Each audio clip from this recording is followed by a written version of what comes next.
6:21 ये कितना शर्मनाक है। अध्याय 21 ये कितना शर्मनाक है। जाहिर है पार्थ के शब्दों ने आक्रोश पैदा कर दिया। विशेष रूप से 7वें समूह में लगभग सभी पार्थ से नफरत करने लगे थे। हम यह लड़का बहुत अहंकारी है। वो कहना चाहता है कि हम इतने कमजोर हैं कि उसकी कमजोर तकनीक से भी मुकाबला नहीं कर सकते। सही कहा। वो जानबूझकर हमें नीचे दिखाना चाह रहा है। हर्षद, उससे बदला लो। सभी दर्शकों का गुस्सा उस पर फूट पड़ा। वो अब केवल पार्थ को बुरी तरह हारते हुए देखना चाहते थे। आधार श्रेणी युद्ध कला, यह थोड़ा दिलचस्प है। एक शांत लड़की दिलचस्प रूप से देखकर मुस्कुराई। वह श्रीवली थी, जो आंतरिक शिष्यों में चौथे स्थान पर थी। एक आंतरिक शिष्य होने के नाते श्रीवली को प्रारंभिक परीक्षा में प्रवेश करने की आवश्यकता नहीं थी। अपनी साधना से वे उपस्थित सभी प्रतिभागियों को मात दे सकती थी। यहाँ तक कि दीपक भी उससे तुलना करने योग्य नहीं था। अच्छा अच्छा अच्छा, मैं देखना चाहूंगा कि तुम्हारी आधार श्रेणी की युद्ध कला कितना मजबूत है। हर्षद का चेहरा गुस्से में लाल था। विरोधी का प्रदर्शन और उसकी बातें दोनों उसके मुंह पर तमाचा मार रहे थे।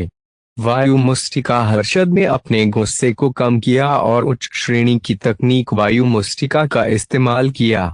उसने इस मुट्ठी कौशल को प्रतिद्वंद्वी पर काबू पाने के लिए इस्तेमाल किया। उसकी ताकत और गति अविश्वसनीय रूप से बढ़ गई थी। उसका आक्रमण प्रचंड आंधी के समान था। हर्षद की ताकत भीड़ की अपेक्षाओं के अनुरूप थी। उनकी शक्ति एक अर्धवीर योद्धा के करीब आ रही थी और उसने दर्शकों को निराश नहीं किया। हालांकि उनमें से ज्यादातर दर्शक अभी भी पार्थ के बारे में ही सोच रहे थे। 7वें स्थान पर काबिज बाहरी शिष्य का सामना करते हुए क्या वे अभी भी आधार श्रेणी की युद्ध कला का उपयोग करेगा? पार्थ ने जो कहा उसे साबित करने के लिए अपने कार्यों का इस्तेमाल किया।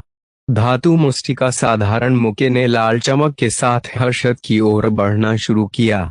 यह फिर से वही युद्ध कला है। यह फिर से धातु मुस्टिका है। वे अभी भी आधार श्रेणी की युद्ध कला का उपयोग कर रहा है। हिमगिरी गुरुकुल के शिष्य हैरान रह गए। उनमें से बहुतों ने सोचा था कि पार्थ सिर्फ मजाक कर रहा था और वह ऐसा नहीं करेगा। हालांकि सच्चाई यह थी, वह अपेक्षा से भी अधिक पागल था। बच्चे, अब मरो। हर्षद की आंखों ने जब ये देखा कि वो गुस्से से काम गया और भयानक मुट्ठियां पार्थ की ओर हमला करने के लिए बढ़ा दी। उसकी मुट्ठी के अंदर निहित शक्ति ने कई हिमगिरी गुरुकुल के शिष्यों को गहरी सांस लेने को मजबूर कर दिया। सामान्य मूलाधार चक्र के साधक इस एक घूंसे को भी बर्दाश्त नहीं कर पाएंगे। बुरा नहीं है, उसकी वायु मुस्टिका काफी ताकतवर है। यह स्पष्ट है कि उसने कठिन प्रशिक्षण लिया है। यहाँ तक कि कुछ पुरानी पीढ़ी ने भी सिर हिलाया। बूम! दोनों योद्धा आपस में भिड़ गए। मुट्ठी से मुट्ठी टकराई। हर्षद ने अपनी वायु मुस्टिका में अपनी सारी शक्ति लगा दी। वह एक उच्च श्रेणी की युद्ध कला का उपयोग करने के बाद भी अगर 2 या 3 चालों में पार्थ को नहीं हरा सकता है, तो भला वो शीर्ष 10 बाहरी शिष्यों के बीच पैर कैसे जमा पाएगा? पार्थ शांत था। उसकी मुट्ठी किसी मजबूत धातु की तरह लग रही थी और आसानी से हर्षद की मुट्ठी को रोक लिया। बूम! हर्षद की मुट्ठी पर जलन का एहसास हुआ और उसका हाथ सुन्न हो गया। यहाँ तक कि उसे 2 कदम पीछे धकेल दिया गया, जबकि पार्थ केवल थोड़ा सा काम पा लेकिन अपनी जगह से नहीं हिला। यह कैसे संभव है? हर्षद चौंक गया। उसने सोचा था कि वह पार्थ को एक मुक्के में हरा सकता है, लेकिन वास्तव में पार्थ ने एक आधार श्रेणी की तकनीक के प्रयोग से उसके खतरनाक वार को लापरवाही से रोक दिया। क्या चल रहा है? आसपास के हिमगिरी गुरुकुल के शिष्य चौंक गए। मुझे विश्वास नहीं हो रहा है। यह जरूर एक दुर्घटना रही होगी। इसने गलती से मेरी चाल की कमजोरी पर प्रहार किया। हर्षद चिल्लाया और उसने फिर से वायु मुस्टिका का उपयोग करके पार्थ की ओर झपट्टा मारा। बूम! हर्षद को एक बार फिर पीछे धकेल दिया गया। हालांकि पहली 2 चालें लगभग बराबर थीं, लेकिन दर्शक देख सकते थे कि पार्थ हर्षद को बड़ी आसानी से रोक रहा था। यह वास्तव में एक आधार श्रेणी की तकनीक है। उसने ऐसा कैसे किया? एक उच्च श्रेणी की तकनीक के सामने एक आधार श्रेणी की तकनीक भला कैसे टिक सकती है? हिमगिरी गुरुकुल के शिष्य भ्रमित थे। एक चाल, दो चाल, तीन चालें। हर बार हर्षद को पीछे धकेल दिया गया। जब एक ही स्तर के दो लोग लड़ते थे तो एक पक्ष का पल्ला भारी होना सामान्य बात थी, लेकिन एक उच्च श्रेणी तकनीक के खिलाफ एक आधार श्रेणी तकनीक को भारी पड़ते देखना अविश्वसनीय था। क्या हो रहा है? हर्षद पागल हो गया क्योंकि उसने अपनी सारी शक्ति का इस्तेमाल किया। बहुत से दर्शकों ने निर्णायक और गुरुकुल की पुरानी पीढ़ी की ओर देखा। पार्थ की लड़ाई की समझ और कौशल हर्षद से कहीं अधिक है, निर्णायक ने अनिश्चितता से कहा। उनके विश्लेषण से दर्शक संतुष्ट नहीं हुए। हे, इस बच्चे ने एक आधार श्रेणी की तकनीक को उच्चतम स्तर पर प्रशिक्षित किया है। भीड़ के बीच से एक बूढ़ी आवाज आई। यह एक बूढ़ा व्यक्ति था जिसकी सफेद दाढ़ी थी और वे इस प्रतियोगिता के मुख्य निर्णायक थे। उच्चतम स्तर। कुछ निर्णायकों ने तुरंत अपना सिर हिलाया। हर कोई जानता था कि तकनीकी श्रेणी जितनी अधिक होगी वो उतना ही अधिक प्रभावी होगा। हालांकि यह पूरी तरह से सही नहीं था। उदाहरण के लिए, जब कोई एक निम्न श्रेणी की तकनीक को उच्च स्तर तक प्रशिक्षित करता है और दूसरा एक उच्च श्रेणी की तकनीक को निम्न स्तर तक प्रशिक्षित करता है, तो उच्च स्तर पर प्रशिक्षित तकनीक ज्यादा जितनी शक्तिशाली होगी। आमतौर पर स्तर थे प्रारंभिक, निम्न, उच्च और उच्चतम स्तर। उच्चतम स्तर का मतलब था कि इसका प्रभाव 90% या उससे ऊपर पहुंच गया था। उच्चतम स्तर का मतलब था कि तकनीक को उसकी पूरी क्षमता के कम से कम 90 से 99% तक प्रशिक्षित किया गया था। यह कहा जा सकता है कि यह परिपूर्ण था, लेकिन फिर भी पार्थ को केवल हर्षद के खिलाफ बराबरी पर लड़ने में सक्षम होना चाहिए। एक वीर योद्धा अभी भी नहीं समझ पाया।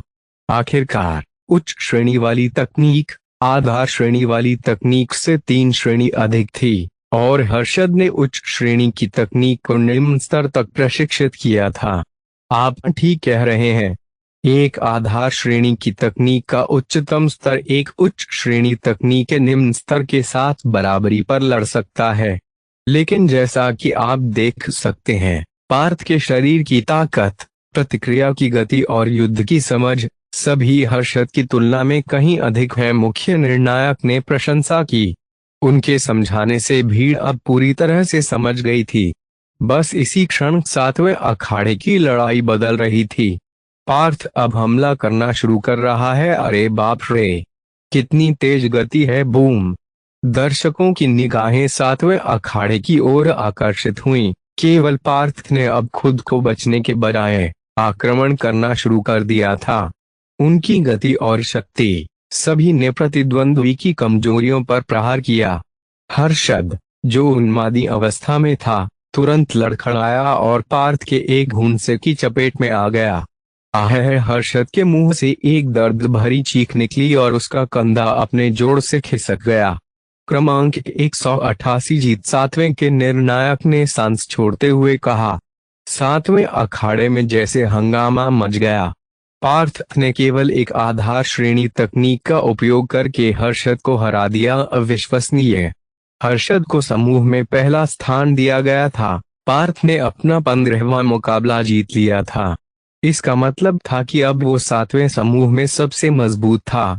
इस समय दीपक, कार्तिक, असवाल और राधा सभी की निगाहें 7वें अखाड़े पर टिकी हुई थीं।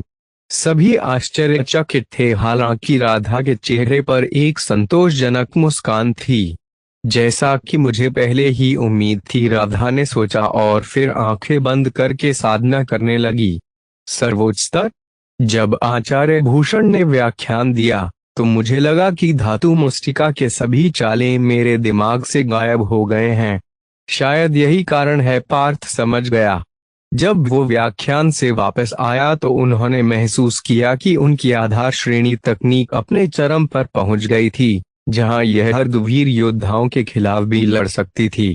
और हर्षद की ताकत तो मुश्किल से ही एक अर्धवीर योद्धा के बराबर पहुंच पाई थी। इतना खराब भी नहीं। ऐसा लगता है कि बाहर के शिष्यों के पास एक काला घोड़ा है। मुख्य निर्णायक मुस्कुराए। आधार श्रेणी तकनीक। हालांकि उसने इसे अधिकतम स्तर तक प्रशिक्षित किया है, फिर भी वो मेरे बेटे कार्तिक असवाल के खिलाफ कभी नहीं जीत पाएगा। आखिरकार आधार श्रेणी तकनीक सबसे कमजोर युद्ध कला है। एक अधेड़ उम्र का आदमी मंद मंद मुस्कुराया। ओह, मुख्य निर्णायक ने अधेड़ उम्र के व्यक्ति की ओर दिलचस्पी भरी नजर डाली। अधेड़ उम्र का व्यक्ति कार्तिक असवाल का पिता था। अधेड़ उम्र का आदमी हंसा। उसने कार्तिक असवाल की ओर एक आत्मविश्वास भरे भाव के साथ देखा। सत्य, आधार श्रेणी तकनीकी क्षमता सीमित है। पार्थ ने इसे अधिकतम स्तर तक प्रशिक्षित करने के लिए बहुत समय और प्रयास खर्च किया होगा, जिसका अर्थ है कि उसके पास अन्य कौशलों को सीखने के लिए ज्यादा समय नहीं बचा होगा। बहुत दुर्भाग्यपूर्ण है। जैसे ही मुख्य निर्णायक ने ये बात की, उन्होंने अपना सिर हिला दिया। हम आधार श्रेणी वाली तकनीक का उच्चतम स्तर। कार्तिक असवाल ने पार्थ का मजाक उड़ाया। उनकी नजर में आधार श्रेणी तकनीक बकवास से ज्यादा कुछ नहीं थी। सफेद कपड़े वाली लड़की ने पार्थ को झटके से देखा। कार्तिक, तुम्हें उसे हराना होगा। मैं उसे जीते नहीं देख सकती। रेशमा, तुम्हें ज्यादा परेशान होने की जरूरत नहीं है। मुझे ज्यादा से ज्यादा 3 से 10 चालों की जरूरत है, लेकिन मैं उसे इतनी आसानी से अखाड़े से नहीं जाने दूंगा। मैं उसे इतना अपमानित करने जा रहा हूँ कि वो किसी से आंखें भी न मिला सके। कार्तिक असवाल की आंखों से क्रूरता टपक रही थी। उसकी आवाज बहुत तेज थी, इसलिए वहां मौजूद कई लोगों ने उसे सुना। इसी समय पार्थ की नजर उन पर पड़ी। उनकी आंखें मिलीं। जबकि कार्तिक असवाल की आंखें ठंडी थीं, पार्थ पर एक फीकी मुस्कान थी, जैसे कि उसे कोई फर्क ही न पड़ रहा हो। संख्या 188 बनाम संख्या 233 समूह प्रतियोगिता अभी भी जारी है। पार्थ द्वारा हर्षद को हराने के बाद 7वें चरण में उनका कोई विरोधी नहीं था। 16 है जीत, 17 जीत, 18 जीत। पार्थ का सामना करने वाले ज्यादातर शिष्यों ने हार मान ली, और जिनमें लड़ने का साहस दिखाया, वे एक मौके में ही ढेर हो गए। आधार श्रेणी की तकनीक के खिलाफ हारना बहुत शर्मनाक है। ऐसे तो अगर कोई उसके खिलाफ जीत भी गया, तो भी वो अपनी जीत से संतुष्ट नहीं होगा। सही कहा।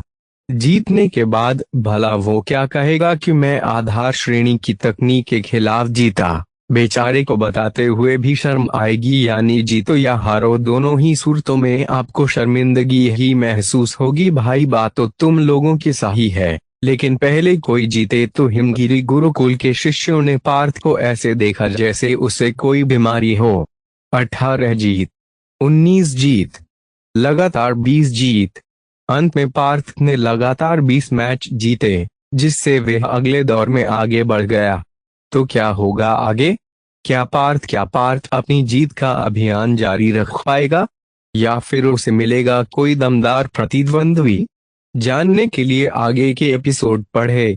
कृपया अपने विचार और सुझाव भी देते रहे, जिससे इस रोमांचक कहानी को और भी रोमांचक बनाने में मदद मिल सके। और साथ ही नॉवेल को लाइक और शेयर जरूर करें। 6-22 नई प्रतिभा का उदय। अध्याय 22 नई प्रतिभा का उदय। पार्थ ने वापस अपनी जगह पर बैठते ही एक गहरी सांस छोड़ी। पार्थ अब एक काला घोड़ा था जो प्रथम चरण की प्रतियोगिता में दिखाई दिया।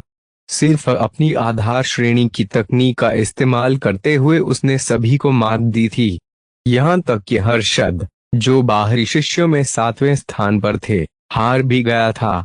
मुझे यह भी देखना होगा कि अन्य अखाड़ों के मुकाबले कैसे चल रहे हैं। पार्थ की नजरें दूसरे समूह पर चली गईं।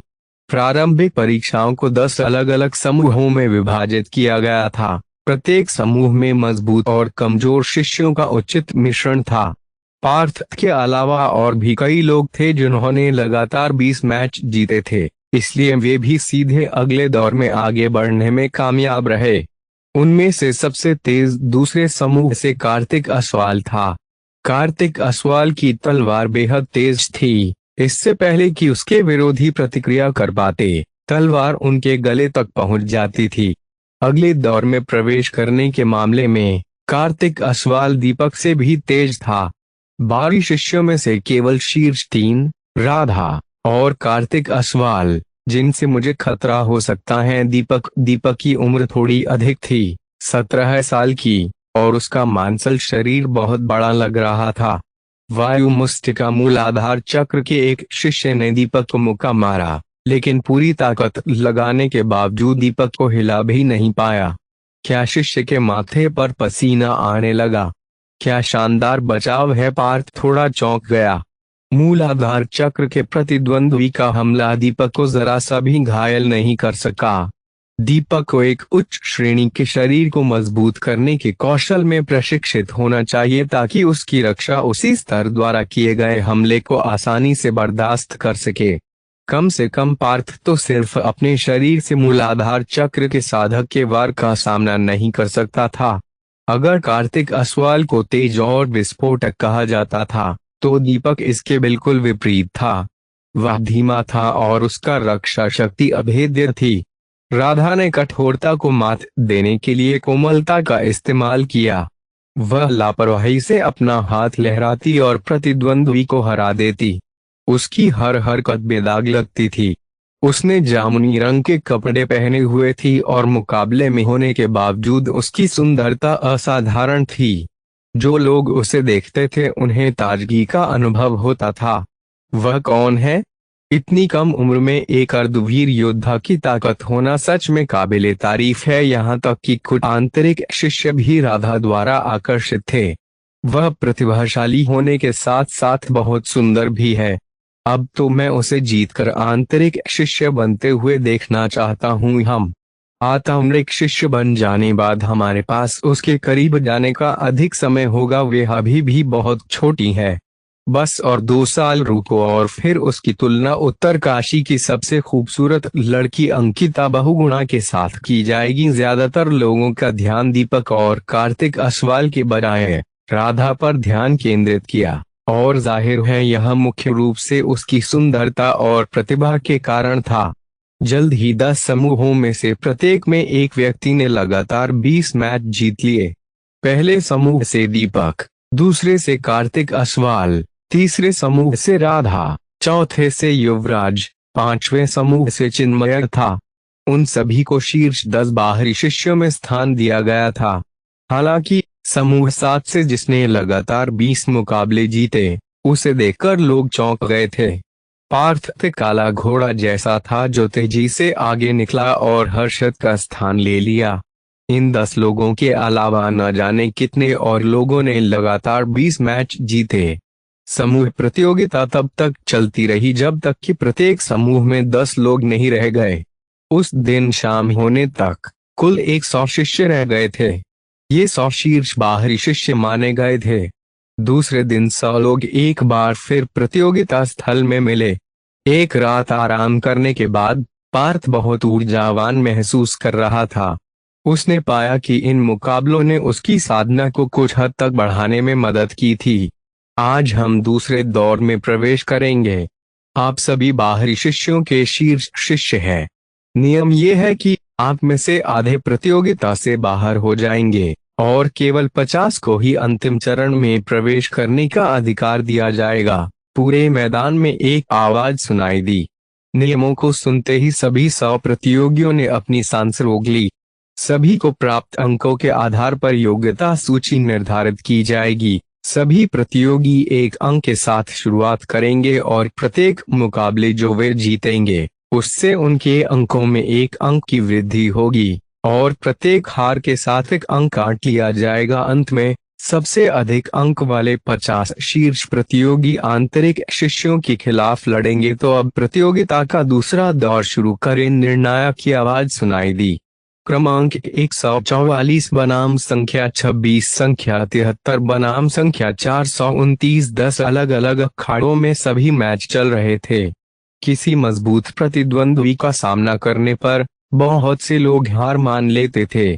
उदाहरण के लिए दीपक और कार्तिक असवाल। उनके कई विरोधियों ने उन्हें देखते ही हार मान ली, क्योंकि वे अगले दौर के लिए अपनी ताकत बचाकर रखना चाहते थे।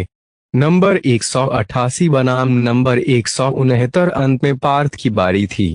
उसका प्रतिद्वंदी तीसरे स्तर का काले चेहरे वाला युवक था। मैं हार मानता हूँ। काले चेहरे वाले युवक ने देखा कि यह पार्थ था, इसलिए उसने तुरंत आत्मसमर्पण कर दिया। पार्थ थोड़ा स्तब्ध रह गया। काले चेहरे वाला युवक पहले दौर के दौरान पार्थ के ही समूह में था, लेकिन उसने इस प्रतिद्वंदी के खिलाफ मुकाबला नहीं किया था। इस तरह पार्थ ने अपना पहला अंक प्राप्त किया और उसकी संख्या 2 हो गई। पार्थ जल्द ही अपने दूसरे प्रतिद्वंदी से मिला। इस बार उनकी प्रतिद्वंदी तीसरे स्तर की एक लड़की थी। मुझे पता है कि आपकी ताकत ज्यादा है, लेकिन मैं हार नहीं मानूंगी। साधारण कपड़े वाली लड़की ने अपने दांत पीस लिए।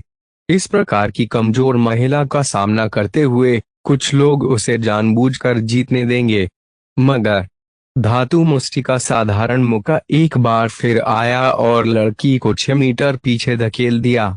एक चाल तेज और सरल। पार्थ समय बर्बाद नहीं करना चाहता था और प्रतिद्वंदी बहुत कमजोर है, ये सोचकर वो उस लड़की के अंक सुधारने में कोई मदद नहीं करने वाला था। मेरी हार हुई लड़की के जाते ही मायूस हो गई। हम कमजोर लड़कियों को धमकाना, इसमें इतना अच्छा क्या है? जब तक मैं अपने आगे के मुकाबले जीता हूँ तब तक रुको, फिर मैं बहन रेखा का बदला लूंगा। पार्थ के इस कार्य के कारण कुछ युवाओं ने उसे तिरस्कार की दृष्टि से देखा। नंबर 188 जीत निर्णायक ने पार्थ की प्रशंसा करते हुए देखा। अगले मैच बहुत आसान थे। पार्थ के अंकों में वृद्धि जारी रही। मैं हार मानता हूँ। धातु मुष्टि का पार्थ के अधिकांश विरोधियों ने हार मान ली। इस बच्चे की ताकत शायद अर्धवीर योद्धा तक पहुंच गई है। जैसे जैसे मुकाबले आगे बढ़े, ज्यादा से ज्यादा लोग उनकी ताकत को समझने लगे। पार्थ दीपक और कार्तिक असवाल के मुकाबलों पर ध्यान देना नहीं भूला। उसी समय तीसरे अखाड़े पर जल्दी देखना, यह कार्तिक असवाल बनाम युवराज है। पार्थ ने मुड़कर देखा कि दोनों पहले से ही मुकाबला कर रहे थे। दूसरे और चौथे सबसे मजबूत बाहरी शिष्यों की लड़ाई ने भीड़ का ध्यान अपनी ओर खींचा। इन दोनों लोगों को शीर्ष 5 में स्थान दिया गया था और मूल रूप से उनकी ताकत में ज्यादा अंतर नहीं था। जहरीले सांप का 10वां परिवर्तन, युवराज चिल्लाया और सांप की तरह जमीन पर मुड़ गया। वह इतना फुर्तीला था कि वह कार्तिक असवाल की तलवार को कई बार चकमा देने में कामयाब रहा। पार्थ थोड़ा हिल गया था क्योंकि पिछले महीने उनकी मुठभेड़ के बाद से युवराज की ताकत बहुत बढ़ गई थी। उसने जहरीले सांप के 15 परिवर्तनों में से 10वें परिवर्तन को भी प्रशिक्षित कर लिया था, जिसका अर्थ था कि अब उनके पास अर्धवीर योद्धा की ताकत थी। युवराज की ताकत डोभाल परिवार के अजय डोभाल के बराबर थी। हालांकि आपने बहुत सुधार किया है, फिर भी आप मुझसे पहले की तरह ही हारेंगे। कार्तिक असवाल ने एक बार फिर अपनी गति बढ़ाई। यह उच्च श्रेणी कौशल है। यह प्रशिक्षित करने के लिए एक अत्यंत कठिन कौशल है, किसी ने पुकारा। बर्फीले तलवार का वार, कार्तिक असवाल की तलवार तेज और तेज हो गई है। यह प्रशिक्षित करने के लिए एक अत्यंत कठिन कौशल है, किसी ने पुकारा। कार्तिक असवाल की तलवार तेज और तेज हो गई। युवराज पहले तो चकमा देने में सक्षम था, लेकिन जैसे जैसे समय बीता गया तो उसके लिए कार्तिक के वार को चकमा देना और भी मुश्किल होता गया। जल्द ही युवराज के शरीर पर कटने के कुछ निशान दिखाई दिए। कार्तिक असवाल जीता है। निर्णायक ने लड़ाई रोक दी क्योंकि वे चाहते थे कि युवराज बिना ज्यादा घायल हुए अगले दौर में आगे बढ़े। इस समय युवराज की पीठ ठंडे पसीने से भरी हुई थी। उसने कार्तिक असवाल को अविश्वास से देखा। तुमने यह कैसे किया? कार्तिक असवाल ने युवराज को हराने के लिए 10 से भी कम चालों का इस्तेमाल किया। क्या कार्तिक असवाल की ताकत इतनी ज्यादा मजबूत है? हिमगिरी गुरुकुल के शिष्यों में से एक ने कहा। कार्तिक असवाल और युवराज ने पहले भी मुकाबला किया था, लेकिन उस समय लड़ाई लंबे समय तक चली। उनके बीच 100 से अधिक वार हुए, लेकिन अब उसे केवल 10 वार की ही जरूरत थी। कार्तिक असवाल की ताकत की तुलना शायद अब दीपक से की जा सकती है, कुछ ने अनुमान लगाया। लेकिन इसकी तलवारबाजी शानदार है हो सकता है कि वो दीपक को भी हरा दे। कार्तिक असवाल और दीपक, एक की विशेषता उसका आक्रमण था जबकि दूसरे का उसकी रक्षा शक्ति। अगर ये दोनों मिले तो क्या होगा? कई दर्शक दोनों के मुकाबले के लिए इंतजार कर रहे थे। कार्तिक असवाल और दीपक सबसे मजबूत बाहरी शिष्य की उपाधि के लिए दो सबसे लोकप्रिय व्यक्ति थे। राधा भी एक भी मुकाबला नहीं हारी थी। पार्थ का चेहरे पर एक शांत अभिव्यक्ति थी। उसने अब तक लगातार 44 मैच जीते थे। हालांकि इस बार उसका मुलाकात एक शक्तिशाली प्रतिद्वंद्वी से हुआ। यह बाहरी शिष्यों में 5वें स्थान पर था, चिन्मय। चिन्मय के 40 से भी अधिक अंक थे और उसने एकमात्र मुकाबला दीपक के खिलाफ हारा था।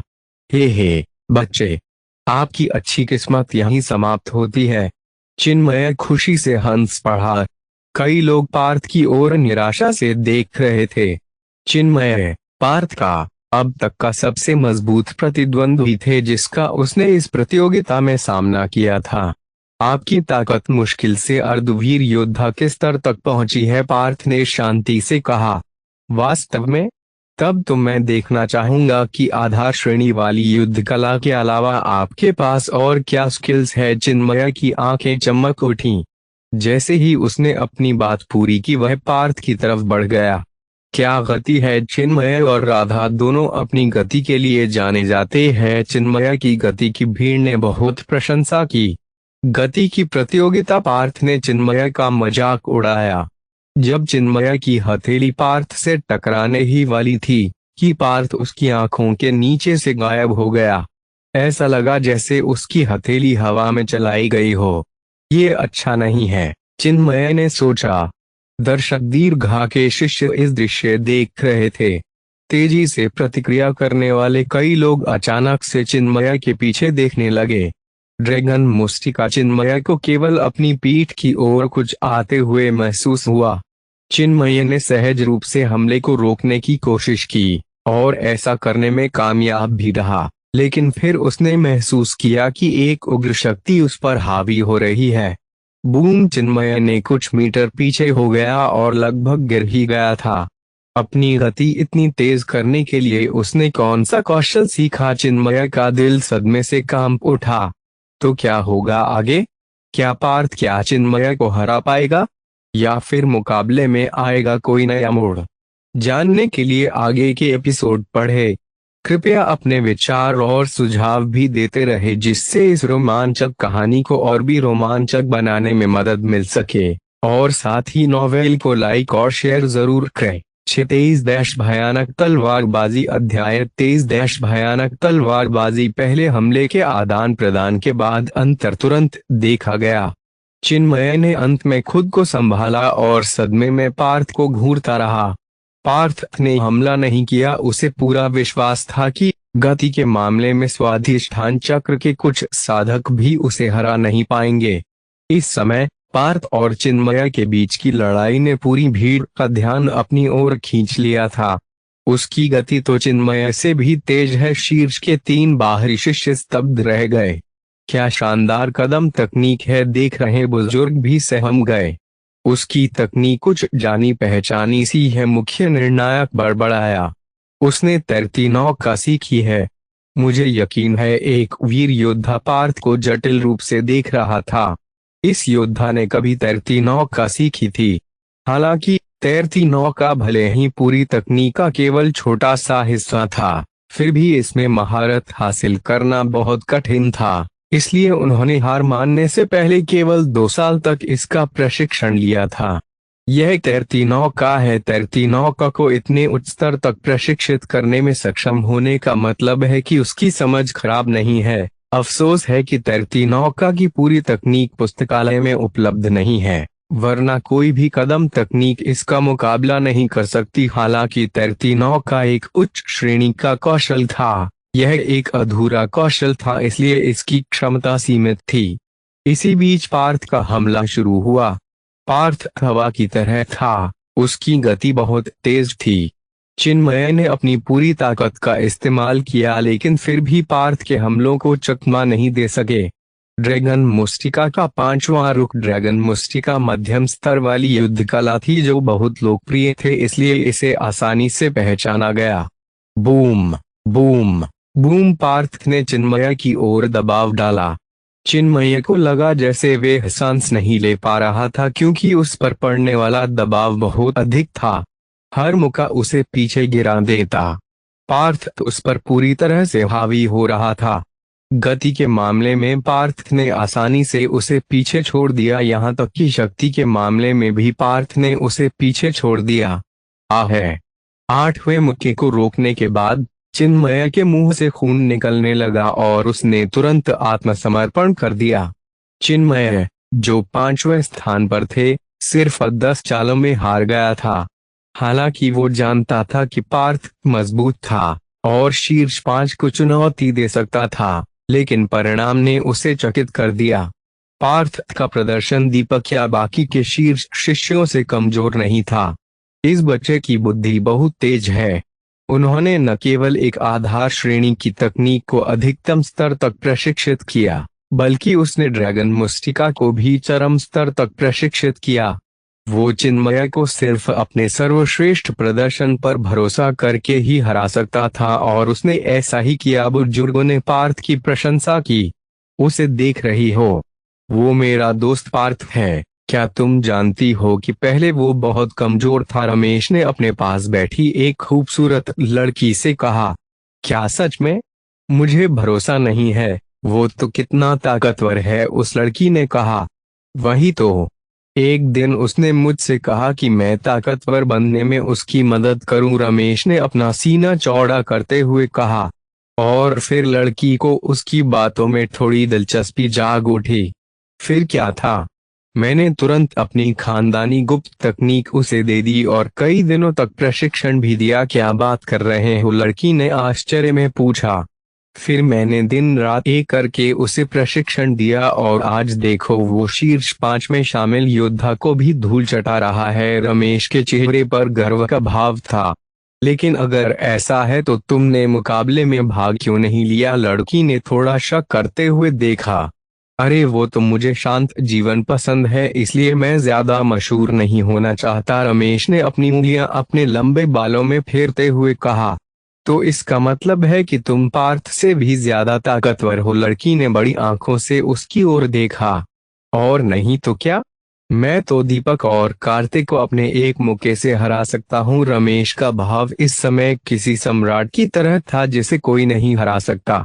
और तभी, अबे बस कर। और कितना झूठ बोलेगा? कल तो तू अपने सारे मुकाबले हार गया था और आज इतनी लंबी लंबी फेंक रहा है। उनके पास ही बैठे दूसरे लड़के ने कहा, जो अब रमेश की बातों से पक चुका था। झूठ। ये सुनकर उस लड़की की आंखें अंगारों की तरह जलने लगी। उसने अपने पैर को रमेश के पैर पर जोर से मारा, जिससे रमेश दर्द से कराह उठा। फिर वो लकड़ी उठी और वहां से चली गई। रमेश ने दूसरे लड़के को घूर कर देखा, लेकिन वो उससे ज्यादा ताकतवर था। बेचारा उसे कुछ कह भी नहीं सकता था, इसलिए चुपचाप मुकाबले को देखने लगा। दूसरी तरफ मुकाबले जारी रहे। केवल 4 लोग थे जिनकी सीधी जीत थी। दीपक, कार्तिक असवाल, राधा और पार्थ। इन चारों को 4 बलवान के रूप में जाना जाता था। पार्थ पार्थ पार्थ के मंच पर जाते ही भीड़ ने खुशी मनाई। जब भी वो अखाड़े में मुकाबले के लिए आता, तो अधिकांश विरोधियों ने हार मान ली या फिर सिर्फ 3 चालों में हार गए। पार्थ ने बलराज से भी अखाड़े में मुलाकात की। मैं हार मानता हूँ, बलराज ने दांतों से अपने होंठ काट लिए और उसमें छिपने के लिए एक गड्ढा खोदना चाहता था। पार्थ की ताकत पहले ही उसके भाई से आगे निकल चुकी थी, फिर भला वो कैसे जीतेगा? 4 बलवानों ने मुकाबलों में अपना दबदबा कायम रखा। कई लोग इस बात का इंतजार कर रहे थे कि कब इन 4 बलवानों की आपस में भिड़ंत होगी। अंत में 60 जीत के बाद दीपक, जो पहले स्थान पर था, का सामना कार्तिक असवाल से हुआ, जो दूसरे स्थान पर था। दीपक दीपक कार्तिक असवाल, कार्तिक असवाल। रोमांच के कारण कई लोग चिल्लाए। दीपक आधे साल पहले मैं आपसे जो लड़ाई हार गया था, उसके बाद से हम आखिरकार फिर से मिल ही गए। कार्तिक असवाल में लड़ने की दृढ़ इच्छा शक्ति थी। बाकी शिष्यों में दीपक बहुत कम दिखाई देता था। वह रोज साधना करता था, इसलिए उसकी नींव सबसे पक्की थी, जिससे वह लगातार शीर्ष स्थान पर बना रहा। अपनी चाल चलो, हम देखेंगे कि क्या तुम्हारी बर्फीले तलवार का वार मेरे धातु शरीर से अधिक मजबूत है। दीपक की ऊंचाई कार्तिक असवाल से अधिक थी। कार्तिक असवाल ने अपनी तलवार म्यान से निकाल ली। जिस क्षण बर्फीले तलवार का वार का इस्तेमाल किया गया, ऐसा लगा जैसे कि हवा भी जम रही हो। फौलाद मुस्टिका दीपक का शरीर लंबा और मजबूत था और उसकी मुट्ठी तलवार की ओर बढ़ रही थी। बूम! विस्फोट से निचले स्तर के साधकों के कान के पर्दे कांप उठे। कार्तिक असवाल 2 कदम पीछे चला गया और फिर दीपक के निचले शरीर पर वार करने के लिए घूम गया। उनमें दोनों में से एक की शैली रक्षात्मक है जबकि दूसरे की आक्रामक है। यह स्पष्ट था कि कार्तिक असवाल और दीपक ने जो ताकत दिखाई वे अर्धवीर योद्धाओं को आसानी से हरा सकती थी। पार्थ ने सोचा, अगर वो अपनी आध्यात्मिक शक्ति का प्रयोग नहीं करता है तो वह दीपक के मजबूत रक्षा शक्ति को तोड़ने में सक्षम नहीं होगा। डिंग डिंग बेंग! दीपक और कार्तिक असवाल की लड़ाई अब और भी घातक होती गई, और साथ ही कार्तिक असवाल की तलवार और तेज हो गई। उसकी तलवार से निकली बर्फीली ठंडी हवा ने दीपक के शरीर को ढक लिया। दीपक ने कार्तिक असवाल की तलवार को रोकना जारी रखा। यदि कार्तिक के सामने दीपक के बजाय कोई और मूलाधार चक्र के योद्धा होता तो वो एक चाल में हार जाता। दीपक की नींव बहुत ठोस है और उसकी ताकत उसकी मजबूत रक्षा शक्ति है। अगर कार्तिक जल्द नहीं जीत पाता है तो वह नहीं जीतेगा, मुख्य निर्णायक ने कहा। निश्चिंत रहे, उसे ज्यादा लंबे समय की आवश्यकता नहीं होगी। मध्यम आयु वर्ग के व्यक्ति जो कार्तिक असवाल के पिता थे, उन्होंने आत्मविश्वास से कहा। ओह! मुख्य निर्णायक के हाव भाव बदल गए। उसी समय लड़ाई अचानक बदल गई। आह! दीपक के हाथ पर कटने का निशान पड़ने के बाद वह कराह उठा। मेरी धातु शरीर की मजबूत रक्षा शक्ति को कैसे तोड़ा जा सकता है? दीपक का चेहरा सफेद पड़ गया। धातु शरीर एक ऐसा हुनर था जिसने शरीर को धातु की तरह सख्त बना दिया था। फौलाद मुस्टिका के साथ उसकी ताकत और बचाव एक चरम तक पहुंच गया था। उसका मानना था कि स्वाधिष्ठान चक्र का कोई भी योद्धा उसकी रक्षा शक्ति को भेद नहीं सकता है। कार्तिक ने एक उच्च श्रेणी की तकनीक को उच्च स्तर पर प्रशिक्षित किया है, निर्णायक चिल्लाया। एक उच्च श्रेणी की तकनीक का उच्च स्तर पर प्रशिक्षण? पास के शिष्यों ने ठंडी सांस ली। बर्फीले तलवार का वार पहले से ही एक भयानक उच्च श्रेणी का आक्रामक कौशल था। अगर मूलाधार चक्र के किसी व्यक्ति ने उच्च स्तर तक प्रशिक्षित कर लिया तो यह वीर योद्धाओं के लिए भी खतरा बन सकता है। कोई आश्चर्य नहीं, देवदत्त असवाल, आपका बेटा सच में बहुत प्रतिभाशाली है। मैं आपको बधाई देता हूँ। मुख्य निर्णायक अधेड़ उम्र के व्यक्ति की ओर मुस्कुराया। देवदत्त असवाल कार्तिक असवाल के पिता थे। धन्यवाद श्रेष्ठ। देवदत्त असवाल अभिभूत और हैरान था क्योंकि मुख्य निर्णायक एक बुजुर्ग था और गुरुकुल में इस बुजुर्ग की स्थिति उसकी तुलना में कहीं अधिक थी।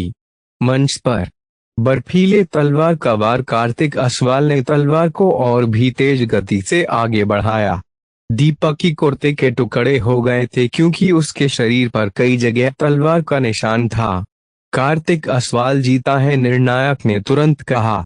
एक उच्च श्रेणी की तकनीक का शानदार प्रयोग। मुझे इस हार से निराश नहीं होना चाहिए, दीपक ने आप भरते हुए कहा। दीपक को हराने के बाद कार्तिक असवाल को रोकने वाला कोई नहीं बचा था। एक के बाद एक उसने कई मुकाबले जीत लिए। कार्तिक असवाल, कार्तिक असवाल! नीचे की भीड़ ने खुशी मनाई। कई युवा उसकी ओर विस्मय से देख रहे थे। कार्तिक असवाल अब बाहरी शिष्यों का राजा था। कार्तिक असवाल ने क्षेत्र का सर्वेक्षण किया और उसकी नजर पार्थ पर पड़ी। पार्थ को तिरस्कार पूर्वक देखते हुए उसके होंठों पर एक ठंडी मुस्कान आ गई। कार्तिक रेशमा, जिसका चेहरा पूरी तरह से लाल था, दौड़कर उसके पास गई। वह मानती थी कि उसकी ताकत अपराजेय थी। उसी समय उसने पार्थ की ओर देखा, जैसे वो नीचा दिखाना चाह रही हो कि उसने सही व्यक्ति को चुना। पार्थ अभी व्यक्तिहीन था। अब केवल 3 ही लोग बच्चे थे जो अभी तक अपराजित थे, कार्तिक असवाल, पार्थ और राधा। हालांकि अब ज्यादा उम्मीद नहीं बची थी। भीड़ की राय में अब कार्तिक असवाल बाहरी शिष्यों में से किसी से नहीं हारेगा, यहाँ तक कि उसे आताउम्रिक शिष्यों में भी उच्च स्थान मिलेगा। एक उच्च श्रेणी की तकनीक का उच्च स्तर पर प्रशिक्षण पार्थ बड़बड़ाया। उसकी जीत का आंकड़ा बढ़ता चला गया और जल्द ही 60 जीत तक पहुंच गया। 61 जीत। हालांकि कार्तिक असवाल और पार्थ के बीच लड़ाई को टाला नहीं जा सका। अंत में अपने 69वें मुकाबले में पार्थ ने सफेद रंग के कपड़े पहने युवक को मंच पर खड़ा देखा। यह कार्तिक असवाल था। दोनों के आमने सामने होते ही भीड़ खामोश हो गई। आखिरकार पार्थ का रिकॉर्ड भी सही था। पार्थ, तुम हार तो नहीं मानोगे न, कार्तिक असवाल ने मजाक में कहा। उसकी राय में केवल दीपक ही था जो उसका विरोधी बन सकता था, बाकी सभी बकवास थे। तो क्या होगा आगे? क्या पार्थ कार्तिक असवाल की खतरनाक तलवार का सामना कर पाएगा, या फिर उसकी जीत का सिलसिला यही होगा खत्म? जानने के लिए आगे के एपिसोड पढ़ें। कृपया अपने विचार और सुझाव भी देते रहे, जिससे इस रोमांचक कहानी को और भी रोमांचक बनाने में मदद मिल सके। और साथ ही नॉवेल को लाइक और शेयर जरूर करें। 624 लंबी लड़ाई अध्याय 24 लंबी लड़ाई। कार्तिक असवाल के तिरस्कार का सामना करते हुए पार्थ केवल मंद मंद मुस्कुराया। हालांकि कार्तिक असवाल मजबूत था, लेकिन उसका रवैया बहुत अहंकारी था। इसका मतलब यह था कि उससे बात करना बेकार था। इससे बेहतर है कि वो केवल अपने प्रदर्शन से ही साबित करे कि वो क्या कहना चाहता है। हालांकि पार्थ ने कोई जवाब नहीं दिया, लेकिन उसका भावहीन रवैया कार्तिक असवाल की आंखों में सुई की तरह चुभ गया। भीड़ भी थोड़ी अचंभित रह गई। कार्तिक असवाल पहले से ही बहुत अहंकारी था, लेकिन पार्थ का मौन तो शब्दों से भी अधिक क्रूर था। बच्चे, अगर तुम अभी नहीं बोलोगे तो बाद में कभी नहीं बोल पाओगे, कार्तिक असवाल ने गहराई से कहा। पार्थ के सामने उसकी तलवार चमक उठी। कार्तिक असवाल ने बर्फीले तलवार के वार से शुरुआत की। हालांकि वह बहुत अहंकारी था, लेकिन वह जानता था कि पार्थ के पास एक अर्धवीर योद्धा की ताकत थी, इसलिए उसे अपनी पूरी क्षमता का प्रदर्शन करना पड़ा। पार्थ को तलवार से ठंडक महसूस हुई। सस। पार्थ के कंधे से तलवार आधा इंच दूर से निकल गई। क्या शानदार तकनीक है! मैं केवल बाद की छवि देख सकता हूँ, एक दर्शक ने आश्चर्य से कहा। पार्थ ने भी नहीं सोचा था कि उसका बचाव दीपक के बचाव से भी बेहतर होगा। पार्थ एक पत्ते की तरह हल्का था। वो तुरंत कार्तिक असवाल से दूर हो गया। जहां तक पार्थ के आक्रमण की बात है तो वो कार्तिक असवाल की तुलना में उतना भयानक नहीं था, जब तक कि वो दीपक जैसी उच्च श्रेणी की शरीर को मजबूत करने वाली तकनीक नहीं सीख लेता। कहां भाग रहे हो? कार्तिक असवाल ने तेजी से छलांग लगाई और बर्फीली तलवार का इस्तेमाल किया। पार्थ ने चाहे कितनी भी कोशिश की हो, ठंड ने उसका पीछा करना जारी रखा। कोई आश्चर्य नहीं कि यह एक उच्च श्रेणी की युद्ध कला का उच्च स्तर तक अभ्यास किया है, पार्थ ने सोचा। उसे पता था कि उसकी ड्रैगन मुस्टिका उच्च स्तर पर पहुंच गई थी। यह कार्तिक असवाल की बर्फीली तलवार के लिए कोई मुकाबला नहीं था।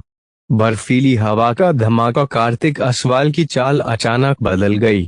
तलवार उस ओर मुड़ी जहां पार्थ पहुंचने वाला था। अच्छा नहीं है, पार्थ बीच हवा में था और एक बार जब वो जमीन पर उतरेगा तो वे कार्तिक असवाल के हमले को चकमा नहीं दे पाएगा। ऐसा लगता है कि लड़ाई का फैसला होने वाला है। पुरानी पीढ़ी जो देख रही थी ने प्रशंसा की।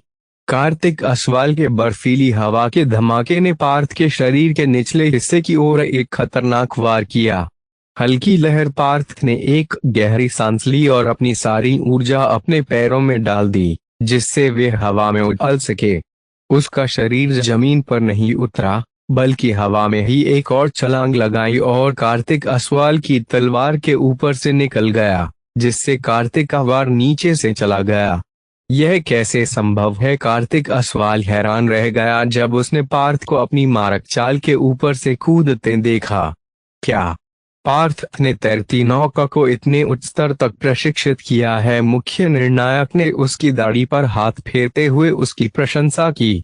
हल्की लहर, यह तैरती नौका की अंतिम चाल है। उसने ऐसा कैसे किया? एक वीर योद्धा जिसने कभी तैरती नौका में प्रशिक्षण लिया था, वह झटके से उठ खड़ा हुआ। असल में तैरती नौका की अंतिम चाल में बिना जमीन पर उतरे हवा में ही कई बार छलांग लगाई जा सकती है। मंच पर पार्थ दौड़ रहा था जबकि कार्तिक असवाल ने उसे पकड़ने की कोशिश की। धीरे धीरे कार्तिक असवाल की बर्फीली तलवार भी अपने उच्च स्तर पर आ रही थी। इसकी शक्ति और गति तेजी से बढ़ रही थी। पार्थ भी बुरा नहीं था। उसकी तैरती नौका ने उसे एक पंख की तरह हल्का बना दिया और भले ही ऐसा लग रहा हो कि वह मुश्किल से ही तलवार को चकमा दे पा रहा है, लेकिन तलवार ने उसे एक बार भी छुआ नहीं।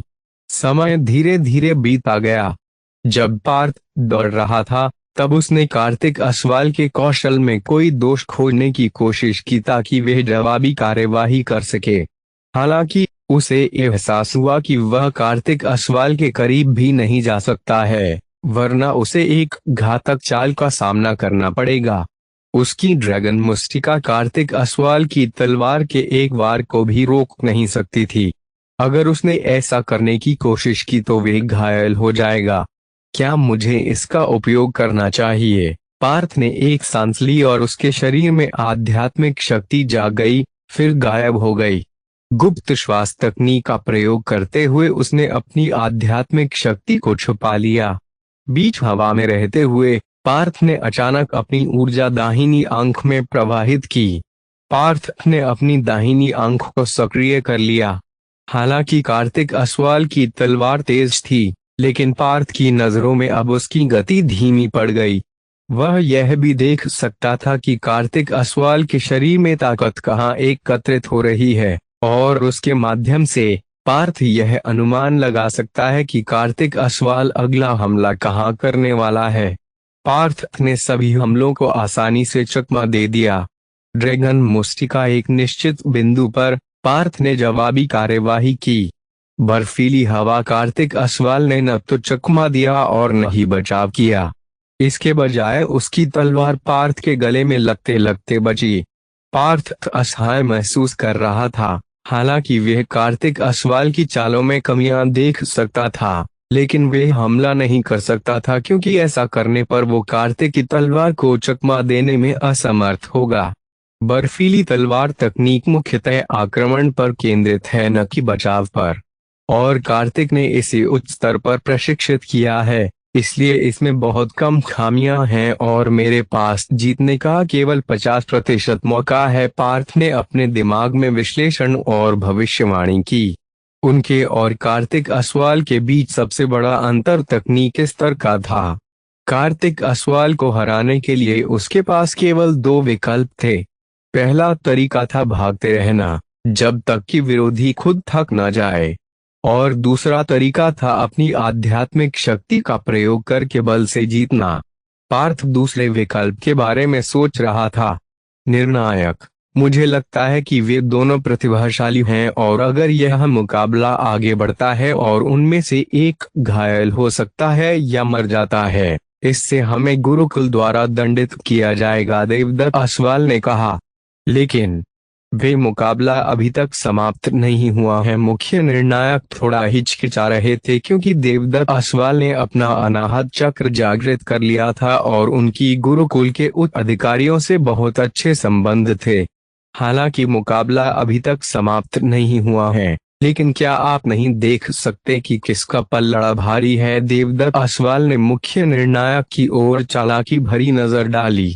यह स्पष्ट था कि अगर उसने अच्छी तरह से काम किया तो बहुत अच्छा इनाम मिलेगा। अच्छा, मुख्य निर्णायक ने कहा। 188 पार्थ, मुकाबले में आपकी स्थिति अभी कमजोर है। इसलिए यदि आप ज्यादा समय बर्बाद करते हैं तो निर्णायक को अपना निर्णय लेने का अधिकार है। क्या यह ठीक है? पार्थ ने अपने दिल में गुस्से को महसूस किया। निर्णायक स्पष्ट रूप से कार्तिक असवाल के प्रति पक्षपाती हो रहे थे। जाहिर है निर्णायक खुले तौर पर यह नहीं कह सकते थे कि कार्तिक असवाल जीत गया, लेकिन निर्णायक होने के नाते उन्हें थोड़ी देर बाद निर्णय लेने का अधिकार था। उदाहरण के लिए, यदि कोई मैच बहुत लंबा खींचता है तो निर्णायक उचित निर्णय ले सकता है। निर्णायक के फैसले से चारों ओर खलबली मच गई। हालांकि पार्थ की स्थिति अभी कमजोर है, लेकिन वह हारता हुआ तो बिल्कुल भी नहीं लग रहा है। वो केवल इधर से उधर दौड़ रहा है और हमारा समय बर्बाद कर रहा है। और नहीं तो क्या, अगर वो सही से मुकाबला करता तो कब का हार चुका होता। भीड़ ने चुपचाप चर्चा की। हालांकि पुरानी पीढ़ी के कुछ लोगों ने महसूस किया कि यह अन्यायपूर्ण था, फिर भी वे सिर्फ एक शाखा गुरुकुल के शिष्य के लिए देवदत्त असवाल और उनके बेटे को अपमानित करना नहीं चाहते थे। ठीक है, अब मैं नहीं भागूंगा। रुकते ही पार्थ तिरस्कार पूर्वक हंसा।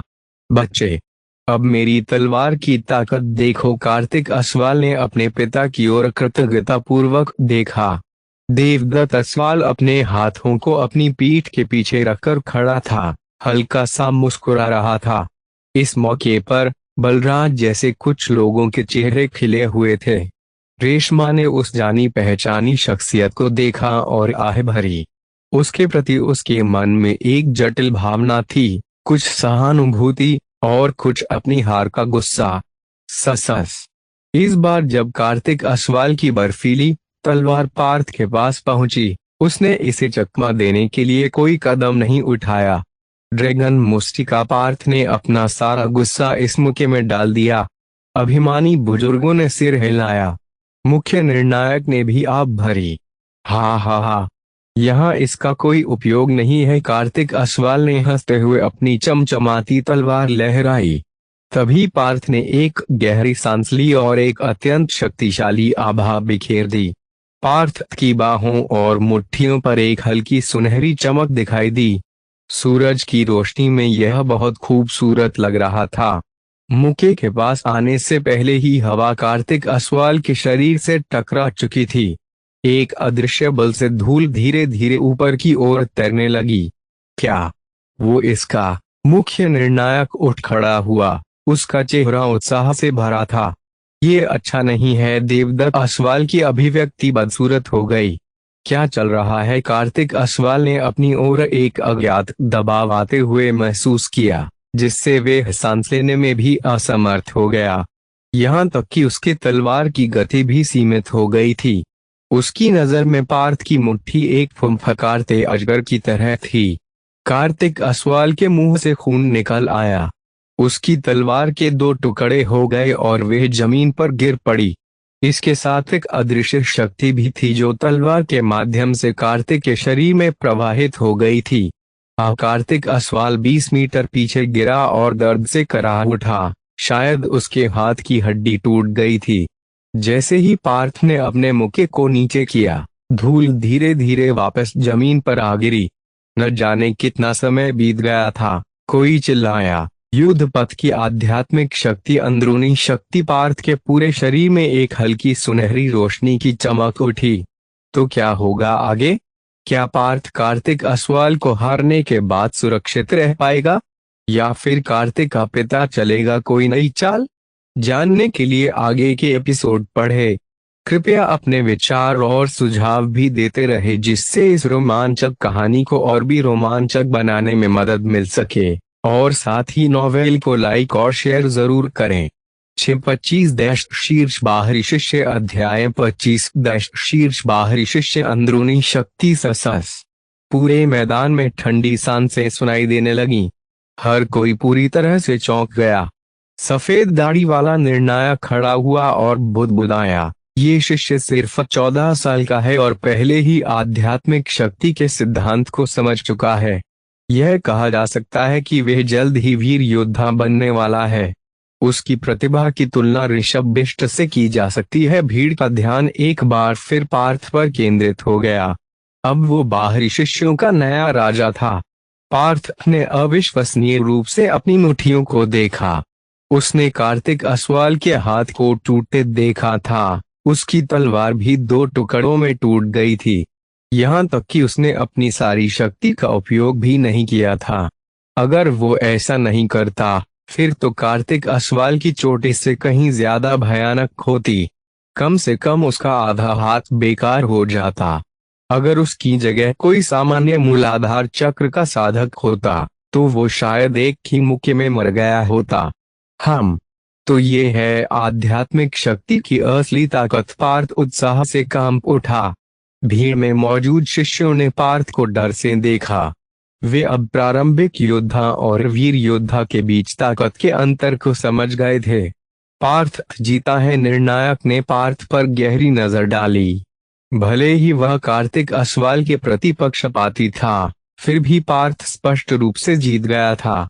वो सिर्फ जीता ही नहीं था, बल्कि उसने तो कार्तिक को बुरी तरह धूल चटा दी थी।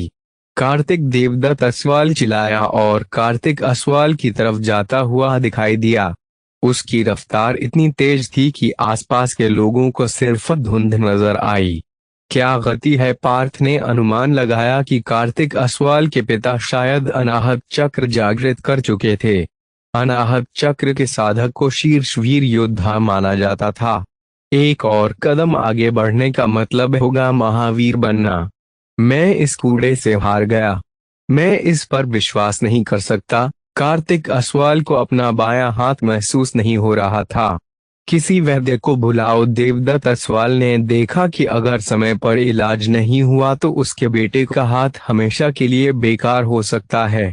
बच्चे, इसका अर्थ क्या है? देवदत्त असवाल ने पार्थ की ओर देखते ही उसकी आंखों में जानलेवा भाव आ गया था।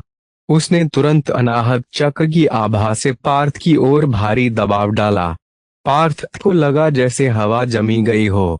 उसे सांस लेने में भी भारीपन महसूस हुआ। वह भाग्यशाली था कि देवदत्त असवाल की आभा के खिलाफ लड़ने के लिए उनके पास अपनी आध्यात्मिक शक्ति थी। तभी उसकी दाहिनी आंख के अंदर की हल्की सुनहरी चमक, जो मूल रूप से 4.90 सेमी लंबी थी, अब 5 सेमी के निशान की ओर बढ़ने लगी। पार्थ ने इस दबाव के कारण अपनी साधना बढ़ा ली थी। अच्छा, अब मुझे स्वाधिष्ठान चक्र जागृत करने की आवश्यकता है। पार्थ हंसे। इतनी बड़ी लड़ाई का अनुभव करने और फिर देवदत्त असवाल के दबाव की वजह से उसे अपनी साधना बढ़ाने में मदद मिली। उसके इस छोटे से बदलाव ने देवदत्त असवाल की आंखों को खून से भर दिया। मैं उसे जीने नहीं दे सकता। देवदत्त असवाल ने महसूस किया कि पार्थ उसके लिए एक खतरा था। बच्चे, तुम सिर्फ एक निम्न शाखा शिष्य हो।